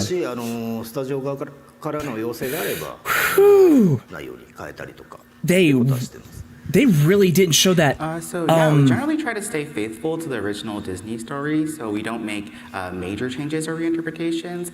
It was just extended gameplay for the Coco stuff. From the studio, I'll try to be quiet. Accordingly. 空との掛け合いの空気感とかゲームプレイでの掛け合いとか、ゲームのオリジナルの部分でキャラクターの個性をようにこうできることを心がけています。And so we look for ways to highlight, the character personalities through more of the game's original elements, like the tone of Sora's interactions and the gameplay itself. プレイヤーは空を通して、そのワールドのキャラクター sorry if you see this. Oh my god, dude! Hopefully you guys don't hear やっぱりそ that. のキングダムハーツならではの醍醐味だと思うので、それが一番重視して、作ってます。はい。And so the interactions between the characters that the players get to experience firsthand through Sora, I think is what I consider to be the essence of Kingdom Hearts, and that's something that will be very important here as we develop the games. Beautiful. It's one thing to love original Disney characters. It was a whole thing to see Cloud and Sephiroth in a game with Disney characters. Does everyone remember the first time they saw Sephiroth? Blew my mind. Blew my mind, man. Was there a particular Disney world or character that you three had the most fun creating and breathing new life into? Oh my god. So yeah, I guess I enjoy all our worlds, and I enjoy introducing new gameplay ideas for all of them. But right now, one of the most exciting areas for me personally on Kingdom Hearts 4 is the world of Scarlet Island. Yeah. We get to finally play with Mickey. So that's you do. Yeah, you do. Yeah, you do. So in this world, you get to play with Mickey, and you jump into a book. And this is like a paper world. And so in this paper sort of world, recreate sort of origami paper copies of himself. Yeah. You could create it's like Paper Mario, brother. Mickeys, giant Mickeys, tiny Mickeys, and box Mickeys. And when you're a paper thin Mickey, you go through the cracks in the walls, for example. If you throw them, it's just Paper Mario. Paper airplane, you fly around. It's just Paper Mario, brother. A lot of new ideas to that, and by utilizing these special abilities of these copies of origami Mickeys. Was someone crying? Is there a baby in the background? It's sort of a puzzle-based game design that's very different. I heard a baby in there. They're getting real early. Yeah, it's really refreshing and interesting. I think you'll enjoy it all. Oh my god. Yeah, Yeah. That's really awesome. Looking forward to playing that. Me too. I agree with Todd that all the worlds are always genuinely fun to work with. So this is the Kingdom Hearts 4 panel. But if I had to choose, with Toy Story in the past, this really is the Kingdom Hearts 4 panel. I was so wrong. My god, I'm wrong. Square Enix and also Pixar to come up with a completely original story that took place after the events of the first film. And so it was A really link between exciting for us Mickeys. to be able That's to great. offer a completely new experience to fans instead of just tracing an existing storyline. And of course, the classic worlds are always really fun to keep alive, like Hercules, for example, or Hunchback of Notre Dame. Those are always timeless stories and characters that fans really love. And so being able to keep them relevant many years after their first cinematic appearance is always really special to us. I know you can't comment because it's a kids stream. It's made for kids. マレフィセントとかハデスとかのヴィラン系のキャラクターは結構新しい魅力が含められてる。 Holy moly, guys. So I think we've been able to bring out a lot of new charm for the villain side, like, Maleficent and Hades. 彼女たち原作なぞる以上にキングダムハーツのオリジナル要素にも登場してきていますが、毎回とても楽しいキャラクターでよく使って。 Are people still watching the panel, or are they like going to trailer analysis? Because I want to do something more. In storylines unique to Kingdom Hearts beyond, their just following their original stories. Okay, people are still watching it. Characters to write and work with. So Oh my god, dude. 今回ちょっとトレーラーにも出てきましたけど、キングダムハーツ4でもですね、ハデスと I'm guessing they're coming out in a little bit. Yeah. 面白く描けてると思いますし、マレフィセントもとても重要な役割を担って登場しますので、ぜひ楽しみにしていてください。 And as shown a little bit in the trailer just now, I do feel as though we were able to create some especially entertaining interactions between, for example, Donald and Goofy and Hades. And Maleficent also plays a very important role in the story, so I hope you look forward to her. Yeah. Any Maleficent fans? Yeah. Yeah. I love that you each have a different feeling for every world and every character. For me, Agrabah was so cool to see because Aladdin is my all-time favorite movie. So to see it in Heck yes, brother. come true. The other thing that I've always found fascinating are the worlds that are inspired by Disney. So what was it like Oh my creating God. these unique worlds like the Mysterious Tower in Disney Town, which aren't directly represented in film? Ty? Yeah, so I guess Disney Town wasn't based on a specific film, but it was built around the feeling of Disneyland and Toontown. We really love Disneyland a lot, so yeah, so we really wanted to capture the sense of excitement and celebration. There's a lot of festivities there, and we really wanted to re-experience that in the things of the park. So that really extended to all our game mechanics, and we use a lot of desserts, for example. There's a lot of ice cream, sea salt ice cream. Those sundaes with churro cream. I love them. They're very creative. I'm going off script here, but I love the desserts. Off script. Anyways, so that's why we created a festival called the Dream Festival in the game, and it was complete with an ice cream themed mini game. And you get a lot of rewards related to that. We also fill the world with classic Disney characters. We really love the classic characters and like Horse Collar, and deliberately designed the buildings to have sort of like a curvy, whimsical shape. And, oh my God, man! It's really to capture the bright, lively, humorous, and playful charm of Disneyland because it's so special. Yeah, with Disney Town, it really wasn't about just creating a location, right? It was about creating that feeling. And then so, like Ty was talking about, we really encouraged the team to embrace Disney Town as this place of fantasy, with curved lines and whimsical, stylized structures, basically not bound by the rules of real world. God. And beyond that, the castle and the homes surrounding, it kind of felt like it was inhabited. Good Lord. So it felt like life continued there. Riku is a real character in the real world. He's not fake anymore. Once this creative direction was established, that the team came up with just an amazing amount of ideas and details to populate and really enrich. Sorry, I keep switching tabs here, guys. Maintaining the core identity. And it was really a case where a strong thematic vision really empowered the creativity. It kind of offered a framework for the artist to explore while still sort of maintaining that the experience stays undeniably Disney. まあモチーフだけがあってですね、その発想を広げて、まあ新しいものを創造するっていうのは This video might go on for a long time. 楽しいんですけども、まあさらにこう何かが完全にそれを再現しなきゃいけないっていうものがない分、まあ気も楽だったりします。So imagining something new based off of, solely a certain type of concept certainly is something that's very fun and enjoyable. And it's also in some ways less daunting because there's no expectation of having to replicate something exactly as it is. いろんな遊び Oh my god. がちょっと考えてる新しい仕掛けとかも盛り込みやすかったりですね。Let's catch up what's going on with that. 絡みやすいですから、使い勝手が良くて、まあ利点もすごく多いです。And also gives us more freedom to incorporate a variety of sort of gimmicks that we were thinking about. And it's also a lot easier to incorporate from a narrative perspective too. So it's a very versatile approach with many advantages. また構想としてはですね、キングダムハーツ3の段階からあって、sorry guys, I'm gonna just be an ass. I'm sorry. Only I'm trying to do my reaction upload right now, just so I can, I'm trying to keep my attention as much as I can. I'm thinking this was amazing.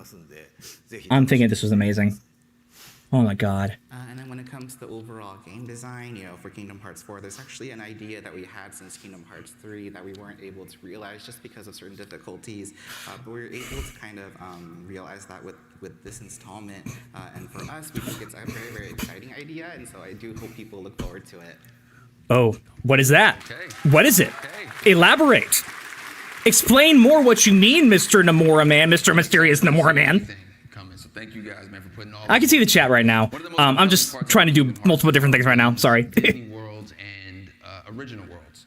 I'm just trying to. I'm sorry you had the Photoshop thing there the whole time. Apologies.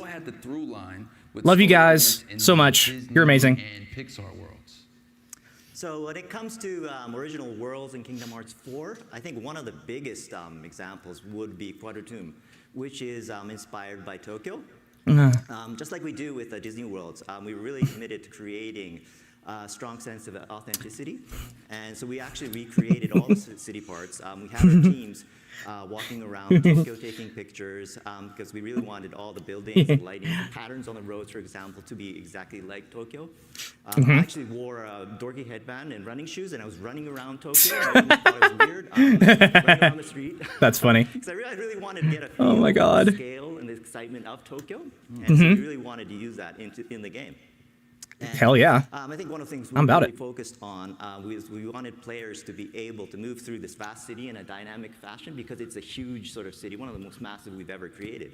And that's why we introduced new traversal actions. Like the chain whip. In Kingdom Hearts 4, we have a new action where you shoot your keychain. There you go. And then you could launch yourself on top of buildings, for example. You could slide down the power lines in Tokyo. You could twirl around poles and signboards. Which is so awesome. Very realistically Tokyo, but you can also do all these dynamic actions in an accelerating way. That's really cool. That's so crazy, man. It's going to be like a playground. It's like going to be a full playground. Quadratum. And I'm so about it. I am so for it. I am so about it.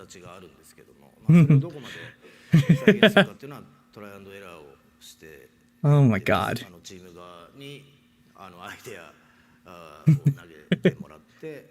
Oh my goodness. まあそれでもどうしても自分の思い描くものと違ってくる部分とか、もしくは譲れない部分っていうのはあるんですけど、まあそれはもう常に話し合って楽しい、そう別に揉めてないです。ギリギリのどうすればより楽しくなるかっていうのを探り合っている感じです。Oh my god. So yeah, during the scripting phase, I typically have a vision I consider to be the right answer pictured in my head. But the extent of realizing this vision is constant trial and error. I usually have my team members kind of come up with ideas, and from there, it has to be Treasure Planet what they're talking about. It has to be Treasure Planet. And then in that process, there's certain ideas that little world that he was teasing. I feel that it's difficult to realize, or certain ideas that I really can't compromise on. And so between the team and I, we're always trying to constantly push ourselves to find that balance. まあ先ほどのココでもそうですけど、まあ今回は特にキングダムハーツ4ではですね、空のまあ Said Kingdom Hearts 4. He's always teasing me. 状況っていうのが置かれている状況っていうのがこれまでとだいぶ違いますので、まあその What is going on back there?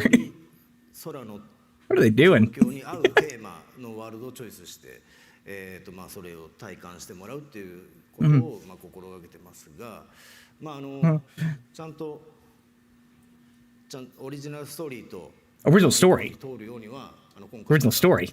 新たに構成担当を置いてですね、What you saying, buddy? すごい密にここへ来る直前もずっと密に What you saying, buddy? はいすごい厳しい。Oh my So, yeah, god. and, you know, this applies for Coco as well. You know, that was a world that we chose because we wanted to take into account Sora's current situation, which is very different from the situation or, you know, the circumstances that he found himself in the past. And so we try to always pick our worlds based with that kind of theme in mind, and that's really always at the forefront of our approach in the game. And in order to ensure that, you know, the story still feels cohesive and, you know, continuous as a whole, you know, I work very, very closely with the story lead on. Oh my god, I'm still kind of recovering a little bit, actually. You know, I was having lots of discussions where he was pointing out all these things, and so it's just a constant part of the process. Oh my goodness gracious. Clap, clap, clap, baby. Clap, clap, clap. Clap, slap, slap, clap, clap, clap. One final question. Ooh, oh. Why do you think the story of Kingdom Hearts has transcended generations and Because it's good. has continuously grown in popularity over the years? And how does it feel preparing for the 25th anniversary? Yeah, how does that feel, dude? Yeah, no, wow. It's just so amazing that we're coming up to the 25th anniversary. But honestly, it's really thanks to Hell all of yes, you brother. fans out there who have really supported us and been with us through this incredible journey. So Oh, thank you goodness. so much for that. I think one of the reasons why the franchise continues to resonate with My reaction's out if you want to see that. The enduring and relatable themes of friendship, you know, loss and hope. These are all themes that everybody can relate to. Oh my god, guys. This fusion Oh my god. of Nomura-san's amazing storytelling and Disney's timeless stories and characters is just Oh my truly god. and brings all of these really important themes together. And That's where it's at, bro. Is the connections that fans share with each other, I think, is really special and just vital in keeping the franchise alive. I think, you know, many of us who have played the first game are now adults and have been sharing the passions and experiences Absolutely. with friends and Absolutely. family. In some cases, their children over the years. And that's precisely the kind of things that ensures that Kingdom Hearts franchise really reaches the next generations. And Absolutely. we're very grateful for that. You pass it down. It is something you pass down from generation to generation, baby. We got a feast. Honestly, I feel a little old, but I'm not supposed to say that. Oh my god. I'm really grateful for all the fans and for keep being with us for all these years. I'm very thankful for that. It's amazing, I think. And as for Kingdom Hearts 4, I think I would just what I'd like to say is I would like to thank everyone for their patience. At this year's D23, we're finally able to announce a release date Yes. for Kingdom Hearts 4. Yes. I'm really excited about that as well. Yes. I can confidently say and promise that it will Promise. launch in 2027. Okay, you were confident. I'm gonna hold you to that. I am holding you to that, man. So schedule-wise, development is very smooth. It's not like a Great. 80% thing, 90%. It's a 100% thing. Okay, good. Good. Good. For sure. So, promise you. I'm gonna hold you to that. I am holding you to it. We have Kingdom Hearts Collection, which Yes. lets you experience the entire Is there gonna be saga something in one else? package. Is there And gonna be it's something available else? for Pre-order now. If you've never played the series before, or if you'd like to revisit the journey again before Kingdom Hearts 4, Is there gonna be something else? I'd be happy if you just jump in, dive in. Yeah? Yeah? Yeah? はいですね、まあともかくですね、まあもう大体っていうかもうすべて皆さんファンの皆さんのおかげで Okay, what's he saying? What are the words that you're saying right now?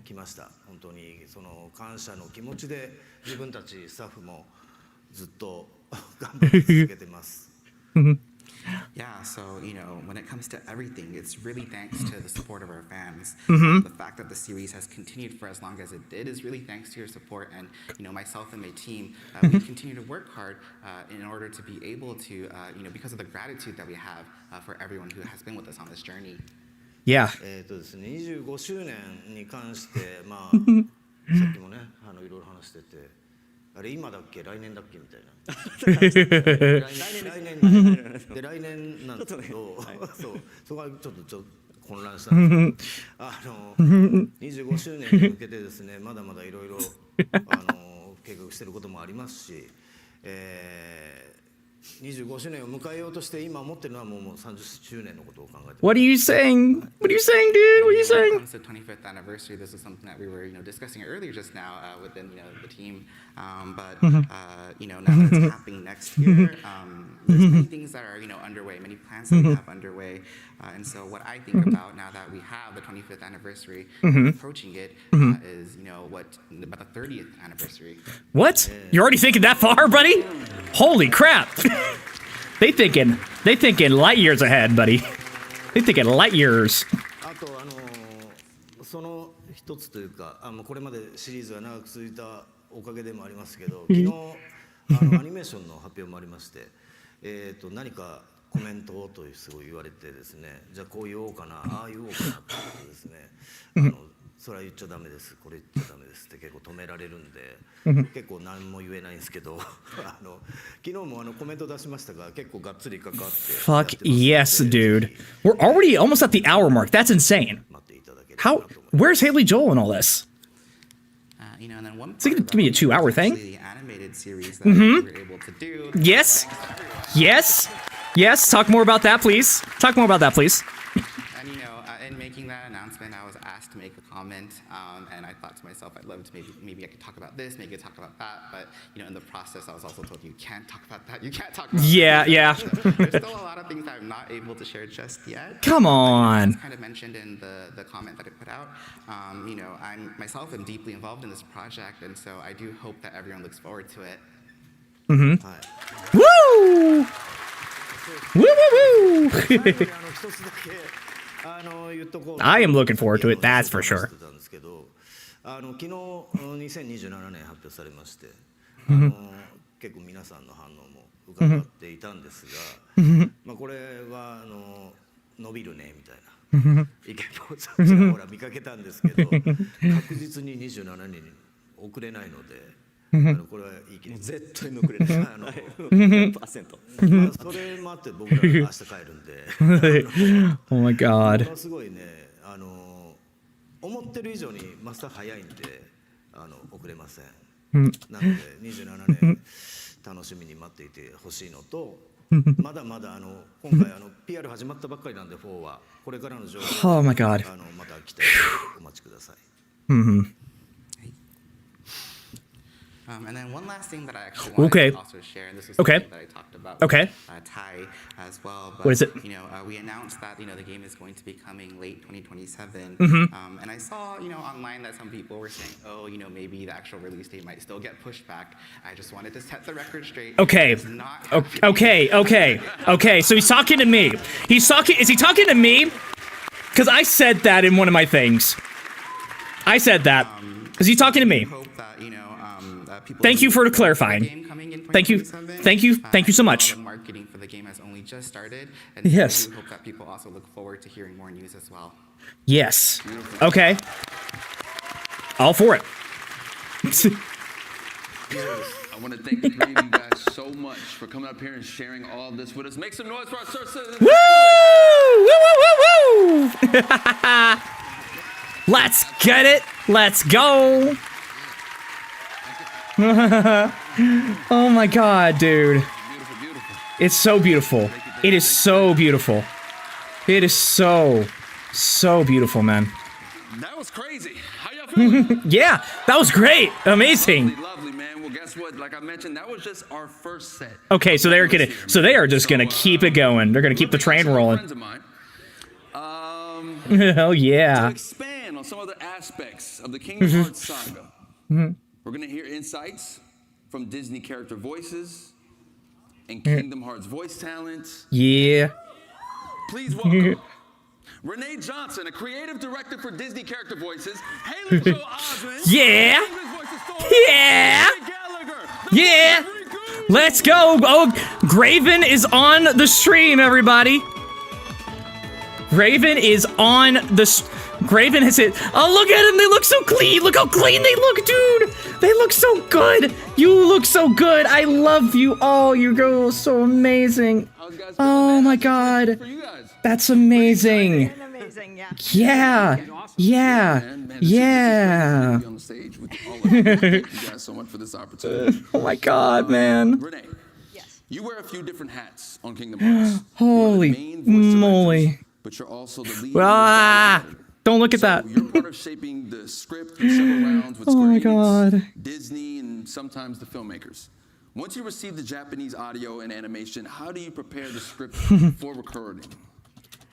Painstakingly. Oh my God, guys. Everything is so real. Which means I sit in my office doing my own really bad versions of the character voices, trying to time them to the Japanese audio. I get you. I get you. Everyone who sits around me, I get you. Not entertained. I get you. I get you. But I want to make sure that not only do we have the timing right, but that we're matching the expressions that these beautiful animators have done and any gestures that are being done. But the Square Enix localization team and I are doing more than just adapting words. Japanese and English have different rhythms. Pauses are different. So if a Japanese pause feels too long in English, I need to determine if I can shorten it or if we can just talk through it. What's going to serve the material best, serve the characters best? Yeah. Small differences in the languages. The Japanese may be able to just say heartless, but we have to say the heartless, which gives these guys an extra syllable to fit into the same animated beat. Oh, man. Or the Japanese may voice a head turn or a smile, which is something that we would leave silent in English. So we have to find something that's going to feel natural in that moment. I don't know if there's going to be some more spoilers in this, but maybe. I don't know. Oh, how is everyone feeling right now? How is everyone feeling right now? These characters. How's the vibe? In the booth with the actors. It starts with knowing the characters inside and out. Their perspectives, their vocabularies, their speaking rhythms, and then imagining them in these new situations. Take King Mickey, for example. He is the Mickey we all know and love from all of Mickeydom. He's open-hearted, he's generous, but they're probably going to go about 30 minutes over. A leader. Holy crap. Fighting darkness. So naturally, he's going to react differently. He's going to say different things, and he's going to say them in a different manner. And then the actors bring their magic to it. The script changes in the room so much because of what these guys bring to it. No matter how well I thought I timed something out, oh my goodness gracious. Or change them around, and that's just to capture all they are bringing because they know these characters so well. Okay. And then I want to be open to surprises. I always want to be open to surprises. I can't tell you how many times Jim Cummings has made a Pete line 1,000 times funnier with an improvisation that totally fits the moment, but none of us could have anticipated. And then with the characters like Sora and Riku, we want to make sure that we're totally capturing the nuance of the Japanese while still delivering a performance that is natural in English. And again, Haley, David, so amazing. Thank you for asking me for having an awesome night, man. Thank you. I mean, I'll be honest. A lot of my direction to Haley as Sora is just a little goofier, or because of Sora a little whinier, right? Oh my God. For David, oh my God. Even more serious. Be more serious. Can I get a little more angst? Right? Can I get some edge on that? Can I get some edginess in your edgy game? Renee, you've worked closely with Haley and David for years, but Haley and David, after doing research, I found this incredible true fact about you guys.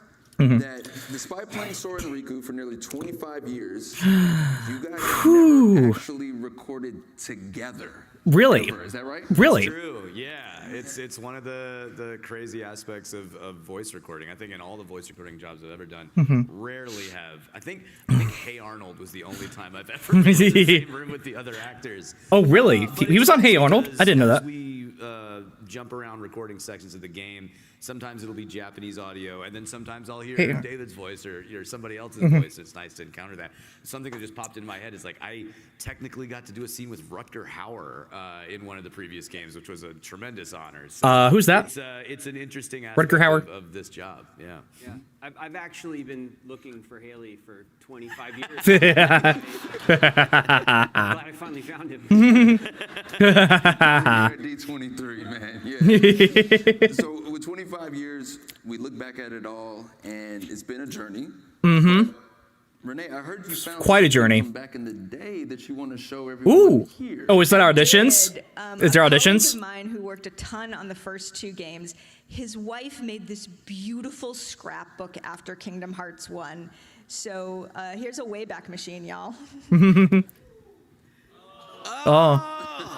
Oh, look at that. Oh, look at him with the Mora. That's so cute. Oh, look, there they are. Oh, that's so cute. That's so cute. I love that. Woo! Give it up. Woo! The man. Haley, question for you, man. What comes to mind when you look at those photos? You know, making the first Kingdom Hearts. For fans who have never seen how the game is recorded, you know, what was the experience like from your side? What do you remember? Was there anything new, surprising about it as the process was going on? I had done a lot of Disney voiceover jobs before Kingdom Hearts, but taking this on was a completely different animal because I'd never recorded over Are you going to watch the premiere of the Fortnite Override trailer tomorrow? Is that confirmed tomorrow? I guess I'll do a reaction to it when it drops because it's not going to be the biggest thing, from what I understand. Like it's going to be like a 2-minute trailer or something like that. Thank you for the laugh. Over 25 years, and now it's like a really specific skill that I have and that we have as a team together that I'm really proud of. I also am confronted daily with how high my voice was back then. Whoa, that's great. Sora's just a little bit younger than me, and it's crazy you could see it like in one of those movies that he's in after Sora, like in Kingdom Hearts 1. You could hear his voice drop into Kingdom Hearts 2 Sora. It's interesting. Ways to have variety and expressiveness using a very limited part of like the top of your voice. Yeah, I wonder how he does it. And you might see this at some point. Doing the really young me, the way that the shape has to happen inside my head, it kind of feels like my eyes are popping out of my head when I'm doing it. So that's an interesting part of it too. Oh my God. On that one. When I think back about recording the very first game, for me, it really represents like 2 really special milestones in my career. So the first one and the one that I was most excited about kind of stepping into the role was the fact that it was the first time I got to contribute to a video game. And like I've been a gamer my whole life. And let's just say I go back Raven. I've always worked wrong television, but then I'd come wrong title card. Video games, that was my way of kind of relaxing and so having the opportunity to contribute. Holy moly! Game, I was all in, no matter what it was. I was ready to come in and do what I could. But then to come in and to see that the character that was presented to me was actually a bad guy in the first game.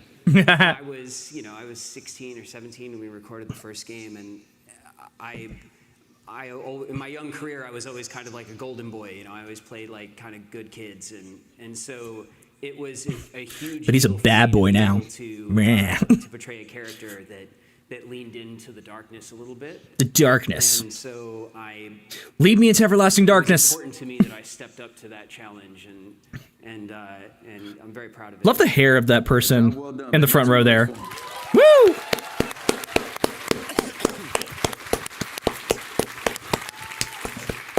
Renee had mentioned earlier that even a head turn or a smile can require a very specific sound.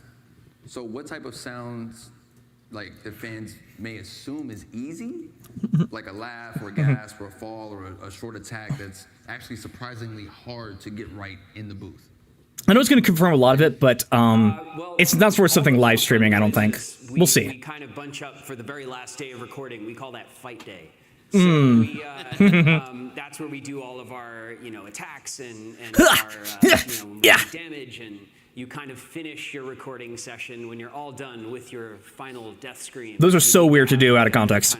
You're defeated, Especially when you don't have context to everything. Yeah, we don't have context for anything, and you're just going kind of weird emotion to kind of the noise to make really is just genuine laughter. Sadness and anger, those are things that you kind of dig for internally. You kind of well it up inside of you and you look for it there. But laughter is really external. It's kind of involuntary. Things make you laugh. Oh, I will cover it. Yeah, I will cover it for sure. And for sure. Because of that, everyone kind of laughs absolutely differently. Everyone kind of. That is a must. It's pulled out of you from something. So to have to laugh on cue without anything funny happening is the hardest part for me. The laughing is really hard because it has to be arranged with physical movements on screen too, so it's kind of like an unnatural way of hitting those things and doing it in a high register, because I think my laugh is closer to Seth Rogen's laugh than it is to a 14-year-old boy.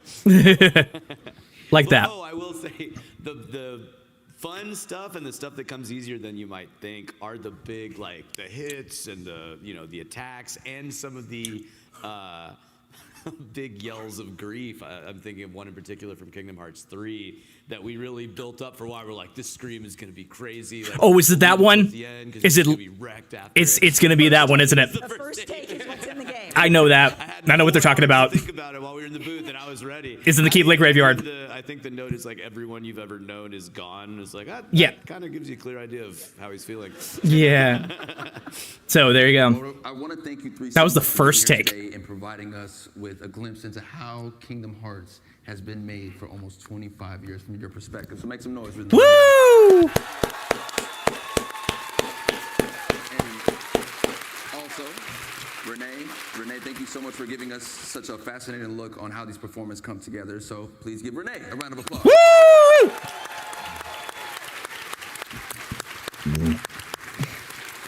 Now, before we move on, there is a special guest who would like to say something to you. What is that? Who is that? Who is that? Who is that? Who is it? Show him. They'll show it eventually. Give it. Hi everyone, I'm Miwirino. Oh, is that Sora's voice actor? Yeah. That's so sweet that they got to do that. Oh, that's so sweet. Damn, they're just being so nice today. They're just being so great. Just being so awesome and sweet.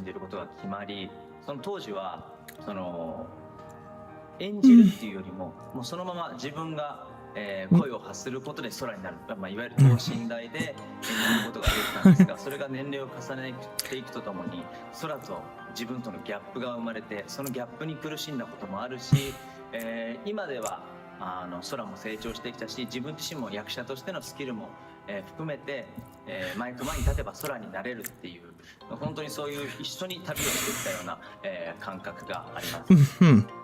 Aw. Oh, man.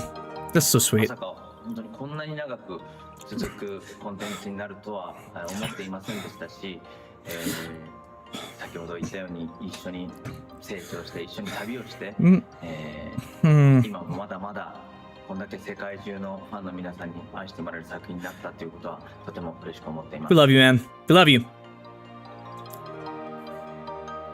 We love you, man. I don't really watch Kingdom Hearts like that for the Japanese, but people love the Japanese voice of Sora. He's great. Kingdom Hearts の収録はですね、他のゲームタイトルと比べても、自分の経験上ですけど、ものすごく大変で、一つの作品を撮るのにもう1年2年下手したら3年ぐらいかかるぐらい収録をしているんですね。その大変さがですね、こうやって皆さんに、届いているっていうのを感じると、本当にやってよかったなと思いますし、これからも、空を演じていきたい、皆さんと共に、キングダムハーツシリーズを盛り上げていきたいなと思っています。本当にありがとうございます。Love you, man. So great. Oh, that's so sweet too. Let him know what's going on. デイビッドさん、こんにちは。Hello. Hi. 僕実はハーレイさんが、ハーレイさん、僕多分年齢近いと思うんですけども、別作品でハーレイさんのハーレイさんの声を They're basically one and the same. Oh yeah, it is the Unicross soundtrack. 感じています。But remake, I don't know. It is the remake kind of Unicross font too. They kind of like little cheapy style that they use for that. Well, oh no, it's just kind of low res. I'm not looking at it. Are you ready? There you go. Yeah, let's go. Hell yes, sir. That's another goat right there. That is another absolute goat. Is that it? All right. Thank you, Mio. Oh, yo, what? No. That's gonna be so cool. This is gonna be so cool. Have actually never been in a studio to record anything of this incredible history of this video. They finally uploaded the trailer on the channel. They finally did that. So special. The reason being that Haley Joel Osment and David Gallagher Yes. will now perform the final scene from Kingdom Hearts 2. Yes! Yes! Oh my god! Oh my god! Oh my god! This is a dream! Oh my god, this is a dream. On this, it's really like what's going on. So this I'm shaking right now. I am shaking. I am too. This is so surreal. Donald, Goofy, and Mickey. Because I did this scene. I did this scene. That never was. For the voice for the project. Stronghold. Oh my god. Where they reunite with Riku and save Kairi. With victory seemingly at hand, Kairi, Peek. and Goofy escape through a portal home. But before Sora and Riku can follow Xemnas suddenly returns, cutting off their escape and forcing the two friends to remain behind for one final confrontation. Hell yes, brother. Sora and Riku face off and defeat Xemnas, the leader of the Nobodies. We did it! Oh my god. At that moment, a bunch of nobodies appear. What was that? Surround the two. That's not real. That was not real. I wouldn't be too sure of that. A flash of light, and all of the nobodies dissipate. We know Sora and Riku just got through with an epic and long fight. This is like top 5 moments of the entire series right here. Riku falls to his knees. Sora, I can't. Don't say another word. It's not over. Oh my god. It's not. That's not right. That's not real. Sora helps Riku to his feet. No. How can you say that? Even if we could go on, look where we are. Yeah. Come on, Riku. You've been hanging out in darkness too long. You gotta try and think positive. Yeah. Sora? You lead. Yeah. Got it. After some time wandering through the void, the two appear stuck. You know, I always figured I was better at stuff than you. Really? Oh my god, that's so much deeper. Are you mad? No. I kinda always thought you were better at everything too. Oh my god. A glimmer of light appears ahead. Riku, look. What's that light? They enter the light. The two find themselves at the dark margin, the edges of the realm of darkness, near a shore overlooking an endless sea. End of the road. Yep. Put me down. He was in Limit 4 on that too. That was true. Sora walks up to the water and looks around. Oh my god. You know, maybe the darkness has gotten to me too. He hears a thump behind and turns. Riku has collapsed to the ground. Riku! Sora runs to Riku. Kingdom Hearts 2 remake? This world is perfect for me. If this is what the world really is, just this, Yeah. Then maybe I should fade back into darkness. Riku. Oh my The world god. is made of light and darkness. Sora sits We'll up be and the smiles. darkness. Oh no, you ruined it. No, you would be ruined it. No. Yeah. The other side, the realm of light, is safe now. Kyrie, the king, and the others are there. That's what I mean. Hey, Sora. Could you help me? Yeah. I want to get down to the water. Sora takes Riku by the shoulder and helps him walk towards the water. At least the waves sound the same. We hear the waves as time passes. The two are now sitting at the edge of the water. What I said back there about thinking I was better at stuff than you? To tell you the truth, Sora, I was jealous of you. What for? I wished I could live life the way you do. Just following my heart. Yeah, well, David still sounds the same, like I got almost my exactly share the of same. problems, too. Like what? Like wanting to be like you. Well, there is one advantage to being me. Something you could never imitate. Really? What's that? Having you for a friend. Oh. Then I guess I'm okay the way I am. I've got something you could never imitate too. More time passes. The two are still sitting at the water's edge. A bottle washes up toward Riku. He grabs it, takes out the letter inside, and gives it a glance. Sora? I am too, man. I'm I think struggling. it's for you. We hear the text of the letter read Oh out no, loud. oh no, oh no, this is gonna be hard. Sora and Kyrie's voices blend together. Oh no. Today, we'll leave it to Sora. Thinking of you wherever you are. We pray for our sorrows to end and hope that our hearts will blend. Now I will step forward to realize this wish. And who knows? Starting a new journey may not be so hard. Or maybe it's already begun. There are many worlds, but they share the same sky. One sky, one destiny. A door of light starts to open up before them. Light. The door to light. Sora stands up and reaches down. We'll go together. Riku takes his hand. Yeah. Oh. Walk through the door.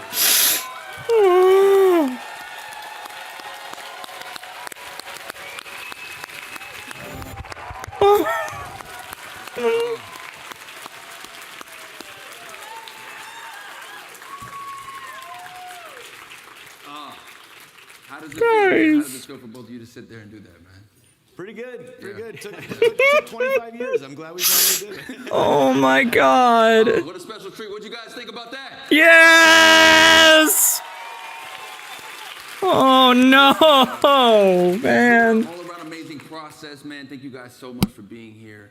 I still want to figure out how we can capture this moment, though. I feel like oh my god. Let's just move some stuff out the way. Oh my god. Take this over here. Yeah. And they did everything to make me emotional. Everything. We need one more special guest, don't you think? Yeah. Who's the special guest? Is it Allison? Allison? Where's Allison? Yeah, where's Allison? It's Mickey! It's Mickey! Oh, with his outfit.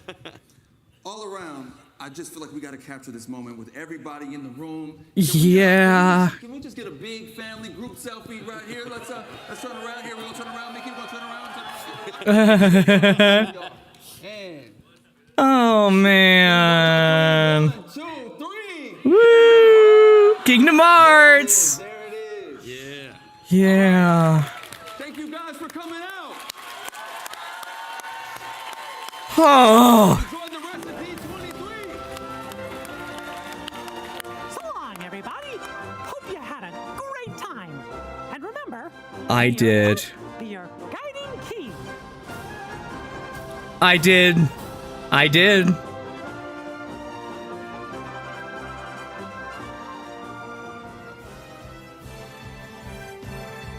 I'll keep the music playing.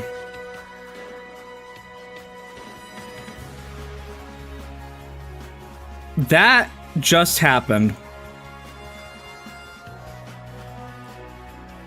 I'm speechless right now. They could have just ended it any other way. They could have ended it in as simple of way as they could, just saying goodbye. But then they had to do that. My top 5 scene in the whole series, maybe my favorite series in the whole game. Maybe favorite scene in the whole game series.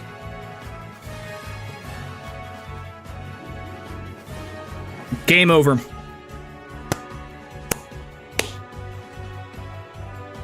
Game over. You won. You've won everything forever. Oh, they just ended the stream. Hello guys, if you're coming back from the stream and the main stream, you're coming in. Just know that I was on the verge of tears at that ending there. I was on the verge of tears. And I'm still kind of processing everything that just happened. Everything that just happened was real. I saw it. I lived it. I'm gonna need a minute to recover. I'm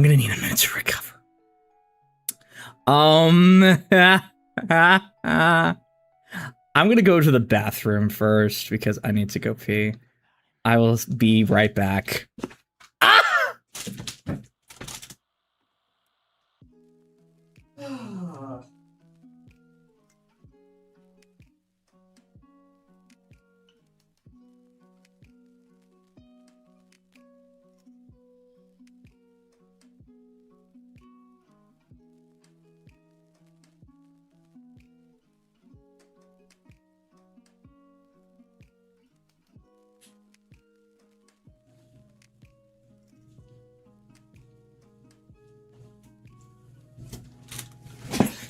Okay, guys, I'm back. I'm back, guys. I'm back.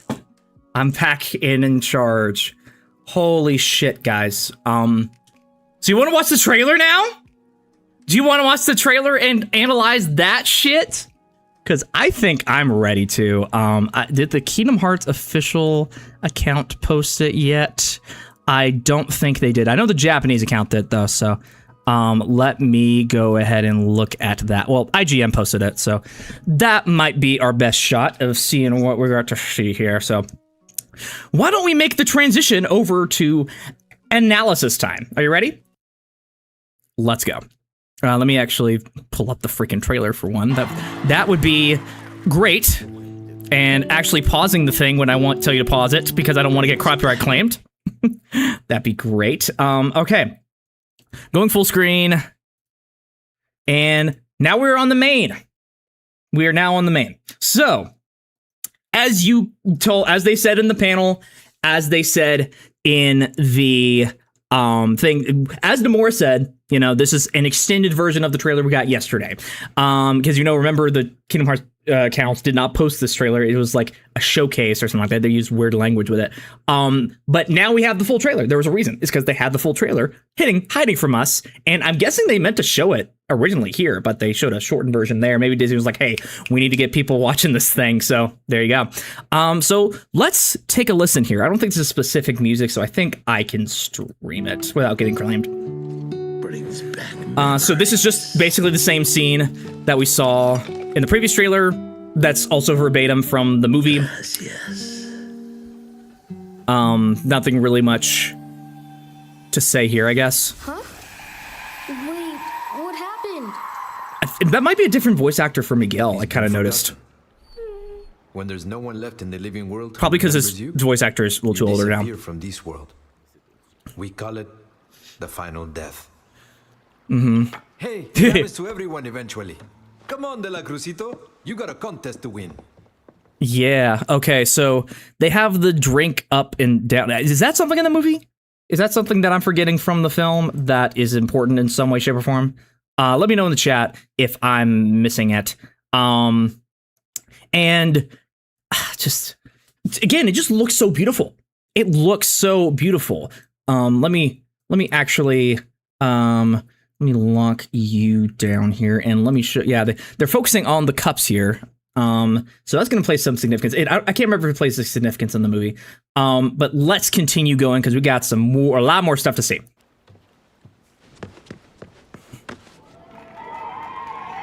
I'm gonna have to mute this part because of copyright reasons. There are things happening in the trailer, I can guarantee you. There is stuff going on. He's singing his song. This is exactly what we saw in the last trailer. Nothing much different here. Getting his Keyblade out, whipping it out, whipping around the Keyblade, whipping around some Heartless. Hell yes, brother. Kingdom Hearts IV, because it is a thing that is injected right into my veins. All right, so the first new thing that we get to see here is the Master of Masters up there on the hill. As we saw in back cover and in the Ewing Cross stuff, we get to see that in Unreal Engine 5 now. So that's crazy. Just look how good it looks. This is a scene in a place where a lot of significant stuff for the story is definitely going to happen. A lot of important meetings and a lot of plot discussions are taking place at this place. So I'm guessing this is taken from a scene, like a flashback scene in the movie, or maybe we go back to Daybreak Town at some point. And it's just him, Master of Masters, being stoic. You love to see it. That's all there is to that. You get to see some dandelions going up. Dandelions are back. You see here Dandelion Dispatch and the drop shifts from FF15 Mora's. Okay. Yes. Oh my goodness. So the Dandelions are going to be playing another important role in this game. They are going to be something. They mentioned it again here in a few seconds. So there's a lot of visual symbolism here revolving around the Dandelions, and their role not only in Ewing Cross but for the future. Oh, just look at Sora here. Look at Sora. So, okay, so the way this is framed, makes it look like it's from the opening of the game. Like, because there's a lot of high quality stuff on Sora here. It looks pretty good in the other cutscenes, don't get me wrong, but this has a specific look to it. The clouds are moving back fast in the background here.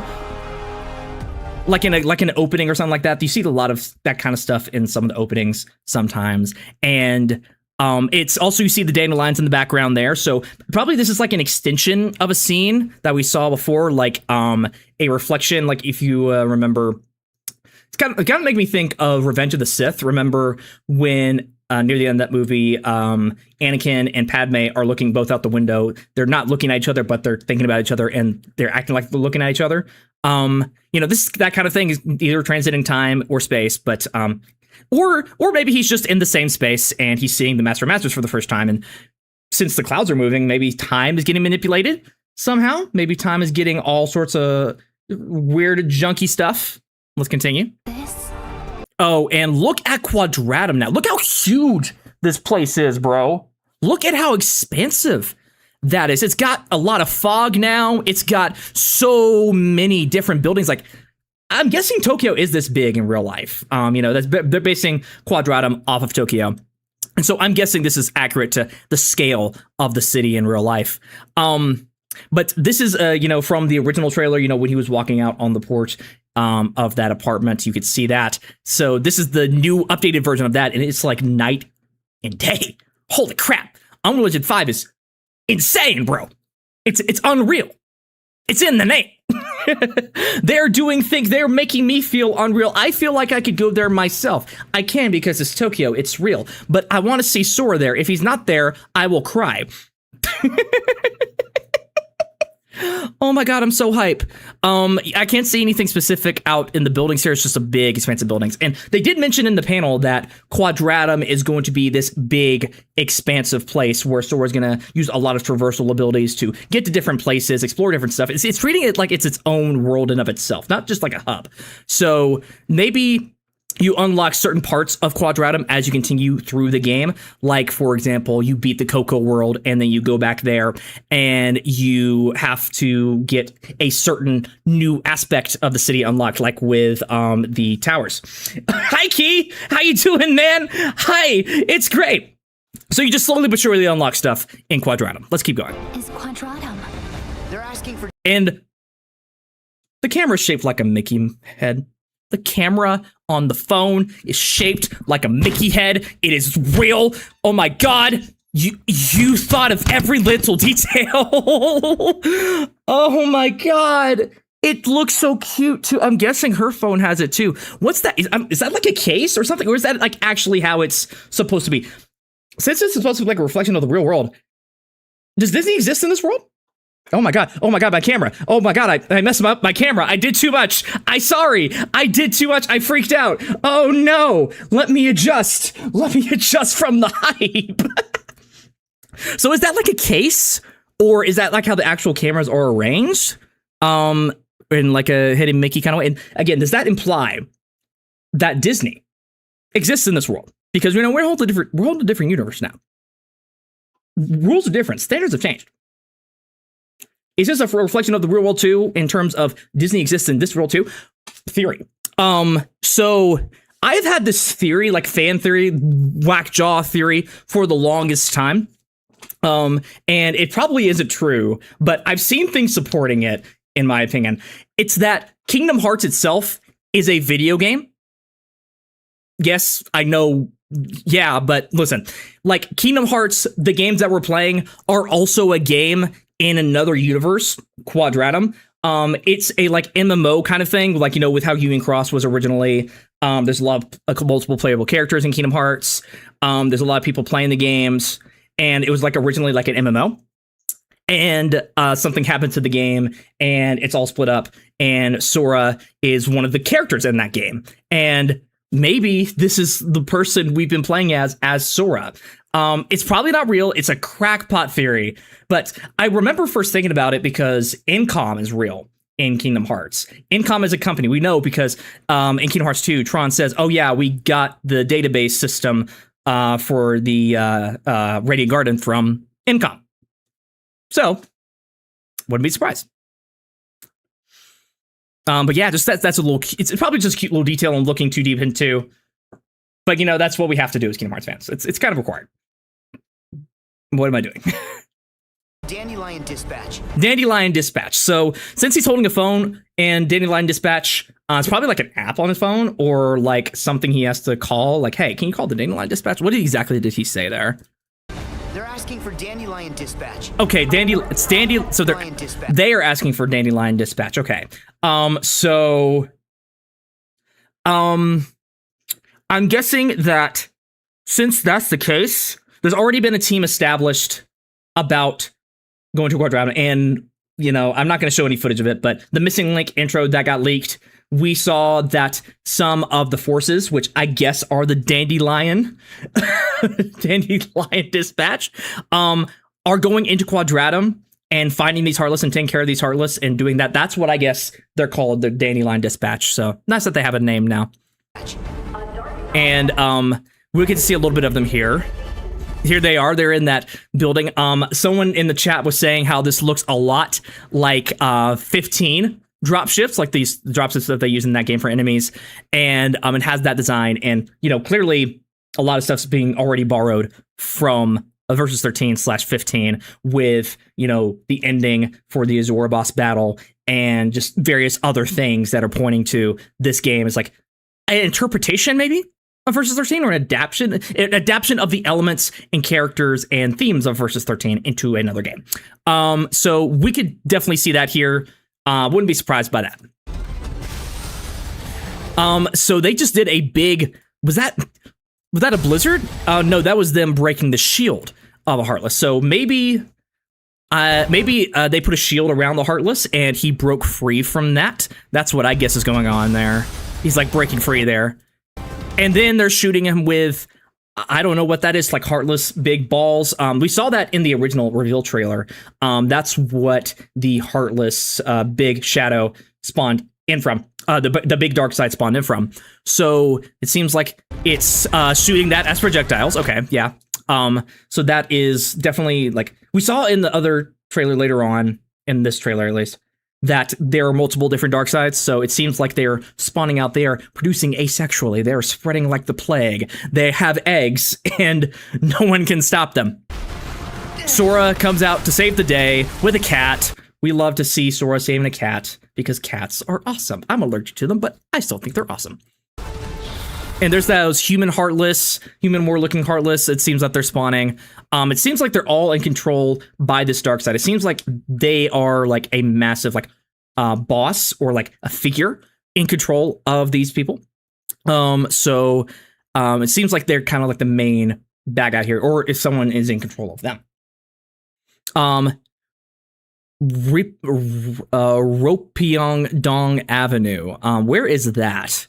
Since I can see the street sign, I'm going to try to look that up if I can.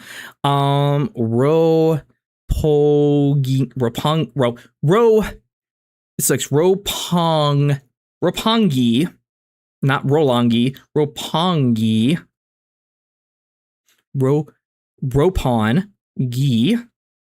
Dory Avenue. Where is that? It's in Tokyo Midtown, so it's probably somewhere around the Shibuya district and things like that. So they're ripping it straight from real life things too. Like they have the real life streets and everything, so they got it all covered, and it's in Japanese still too. What was that thing? What was that thing in the background there? Was that just a decoration like that right there? But well, no, stuff's coming off of it. So what is that? I wonder. Let me see if I'm blocking it here. Yeah, I'm blocking it. What is this thing right here? With the blue moon and shining things on. There's stuff and particles coming off of it. It's like halfway got into the ground. That is, that's curious. I wonder what that is. Volley. He fighting them alongside it. Look at that thing. Look at the. They don't show any new Keyblades in this. I think they didn't show anything new aside from the Coco one, obviously. But that one that we saw in the direct trailer, I don't think we saw it here.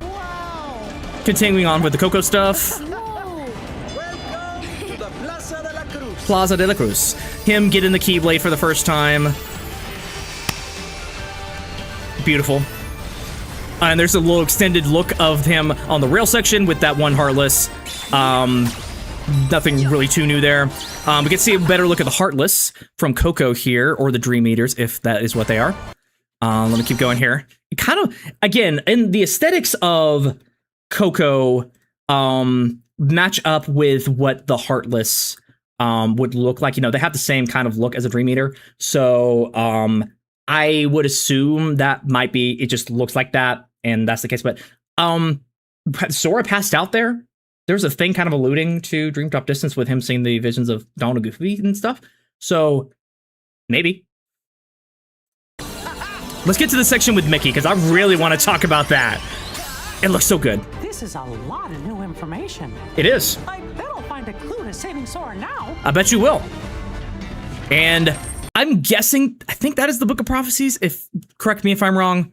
That is the Book of Prophecies, and it's spelling stuff out. And he's taking them into the book. It is legit so cool. Look at this. We are now in the book. Epic Mickey is real. Epic Mickey 3 is real. They actually adapted it. It was Kingdom Hearts 4 this whole time. So you can see he's going through here, going through all that. And it looks so cute too. It looks like Super Paper Mario with the aesthetics and the gameplay. Nomura, you madman. This is so cool. Look at the command menu they have right there. Look at how cute that looks. Look at how cute that looks. That's a little Mickey on the side there. I love that. I love that. You're so cute. It seems like he's having to collect some pages here. Maybe it's some missing pages or pages that he needs to find to just get out in general. It's got some stained glass stuff on the on the thing as well, like from Diving to the Heart. So that's interesting to see. Wait. Okay, no, that was something that I thought I saw. My God. My God. My God. Oh my God. Oh my God. Oh my days. Oh my lordy. What else can I say? So as we can see here, it's still going on. So let's look at the HUD here real quick. We have back to Mickey here. So it seems like it's a command that he can do at any time. Go back to Mickey. And so maybe he can get out of this at some point, like he has to strategically do that. I think he talked about, Taizoi talked about in the panel, like, oh, we can transform into different things, even going into like a paper airplane, which we can see right here. But this is specifically like a certain section. Maybe it's just like, oh, there's some more stuff to find. And yeah, let me read some of the chat. Let's catch up with that. What if they're planning to do another BBS style story, one follows Sora, the other Donald Goofy? That would be really cool. I think they, for pacing reasons, they want to keep it, you know, just for Sora thing, and Donald, Goofy, and Mickey occasionally. That would be so epic, though. Do the 5 worlds do the 5 pages represent the worlds? Ooh, that's a nice theory. I like that. I could see that for sure. He also has these logos on the side here, with 2 times whatever he's doing here with the Mickey and this blue Mickey head, or like that's like looks like a chess piece. Or no, it's the one that he was doing with like the origami piece that he was doing earlier. So I'm guessing he has a limited amount of abilities that he can use to get through this section. It's gonna be like a puzzle a little bit, so you have to use your resources wisely to get through these certain sections. That's really nice to see. Let's keep going.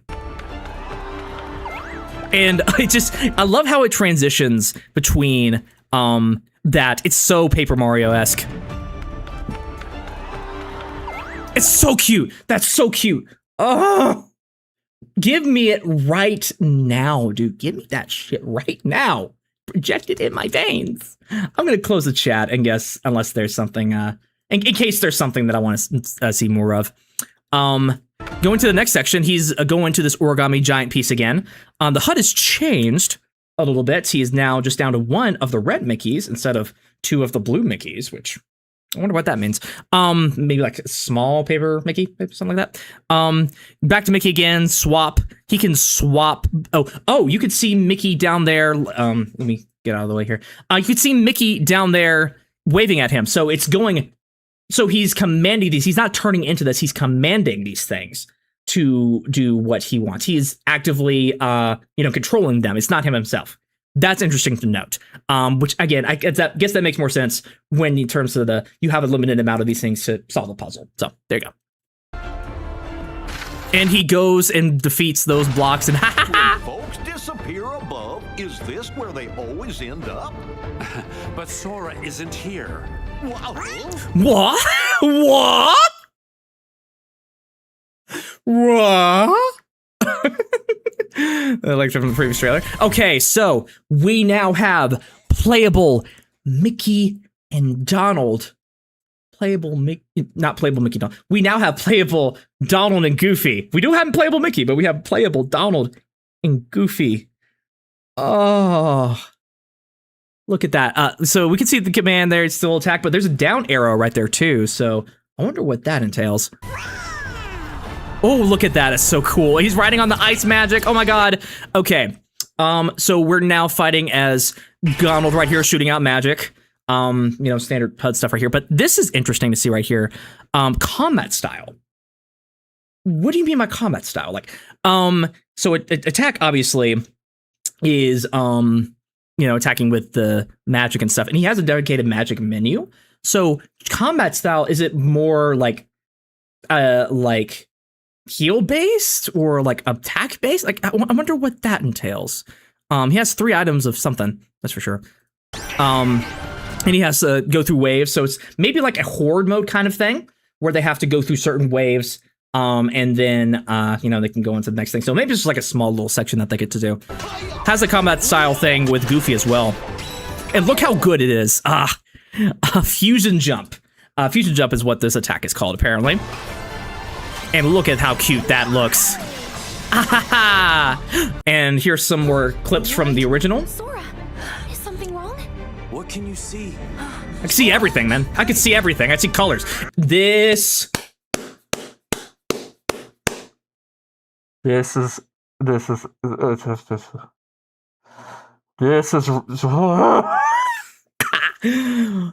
what the fuck? What the fuck? What the fuck?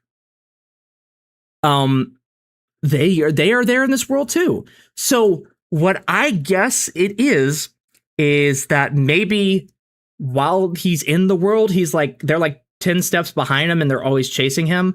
Or after he's gone to this world, they go there too and they have their own adventure and they can talk to characters about what happened to him. Nomura's a madman. He's crazy. And what's even crazier is that he mentioned in there that there's this other world that he's always been wanting to do. And it's not this one. Yeah, they haven't revealed that one yet. Treasure Planet? I'd be on board. Look at how beautiful this thing looks, man. And they had the makeup on, right? They had the makeup on, or were they actually dead? What can you? So were they actually? Okay, so they had the makeup on, so they're not actually dead. That's good. All right, this scene is looking crazy. We got young Xehanort in that umbrella that he keeps showing that scene. That's a very important part of whatever they're planning on doing with this. They started teasing that thing like in 2020 or after Remind came out. There's like a piece of art that Nomura dropped. So this has some pretty big significance to it too. This has been the plan for a while. We have him with Lucio walking up to him. Here's a surprise. You're looking pretty good for an old coot. So my theory about what might be happening here is that maybe this isn't the young Xehanort that we know. This, like each in Quadratum, there's like an equivalent character for everybody in the main Kingdom Hearts universe. That's maybe why young Xehanort's here. That's just a theory that I have. And that's why he's saying that. And Lucio's just here is like, hey, why are you so young? Maybe he's just being an ass. That's what, or maybe he's just being, Lucio and, smarmy and all that. So that could be the case too. And there's the 3 big Neo Shadows that we saw before. And there's a closer look at I'm guessing the Dandelion. What? I'm already forgetting the name, man. The Dandelion Dispatch. They're Dandelion Dispatch. So this is probably a look of what they are rocking here. What's that ad in the background there? Very interested. So we have some spikes and pillars. Maybe this is just Quadratum Police in general, since they have less armor. And because in the leaked opening, they had like guns and rockets and big machinery with them. And this is kind of like more low tech. So maybe this is still the Dandelion Dispatch in just a different form or something like that. Probably still that though. And get him, bro. Oh my goodness. And what's most beautiful of all? Riku with the new fits. Riku with the drip. Riku with the sauce. Riku looking like $1 million and $1 more. Ah! Oh my god, this is amazing. It's so beautiful. He still has the car keyblade that he's got rocking. I think it looks a little bit different. There might be a different hilt at the end there. But he was the one who saved them from everything.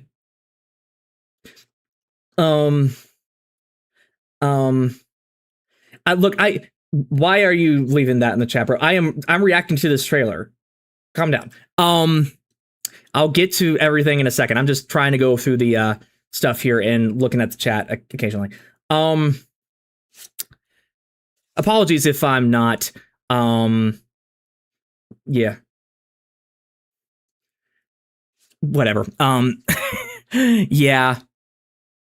It's Riku. Look at the dude. Look at the man. Look at the beautifulness on display. I love it. Whew. Let's continue going. And let's see if we can get a somewhat better look.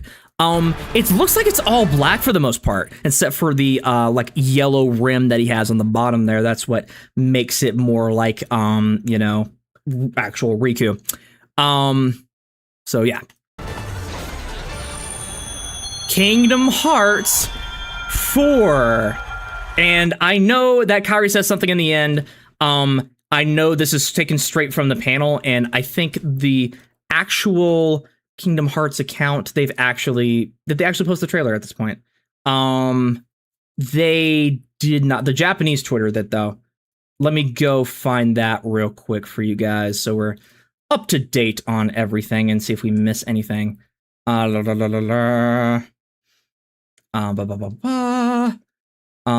just making sure that I have everything in order. So they have it here. This, they call it long version is what they're calling it, the long version.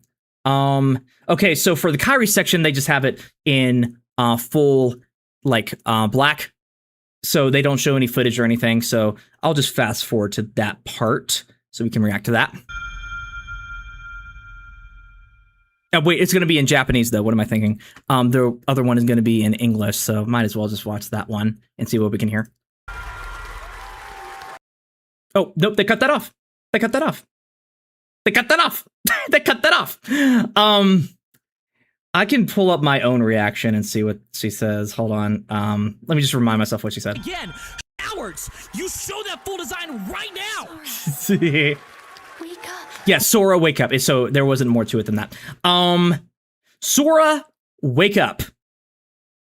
That's the whole theme. They're trying to get Sora to wake up, or that it sounds like Kairi. It's not confirmed to be Kairi.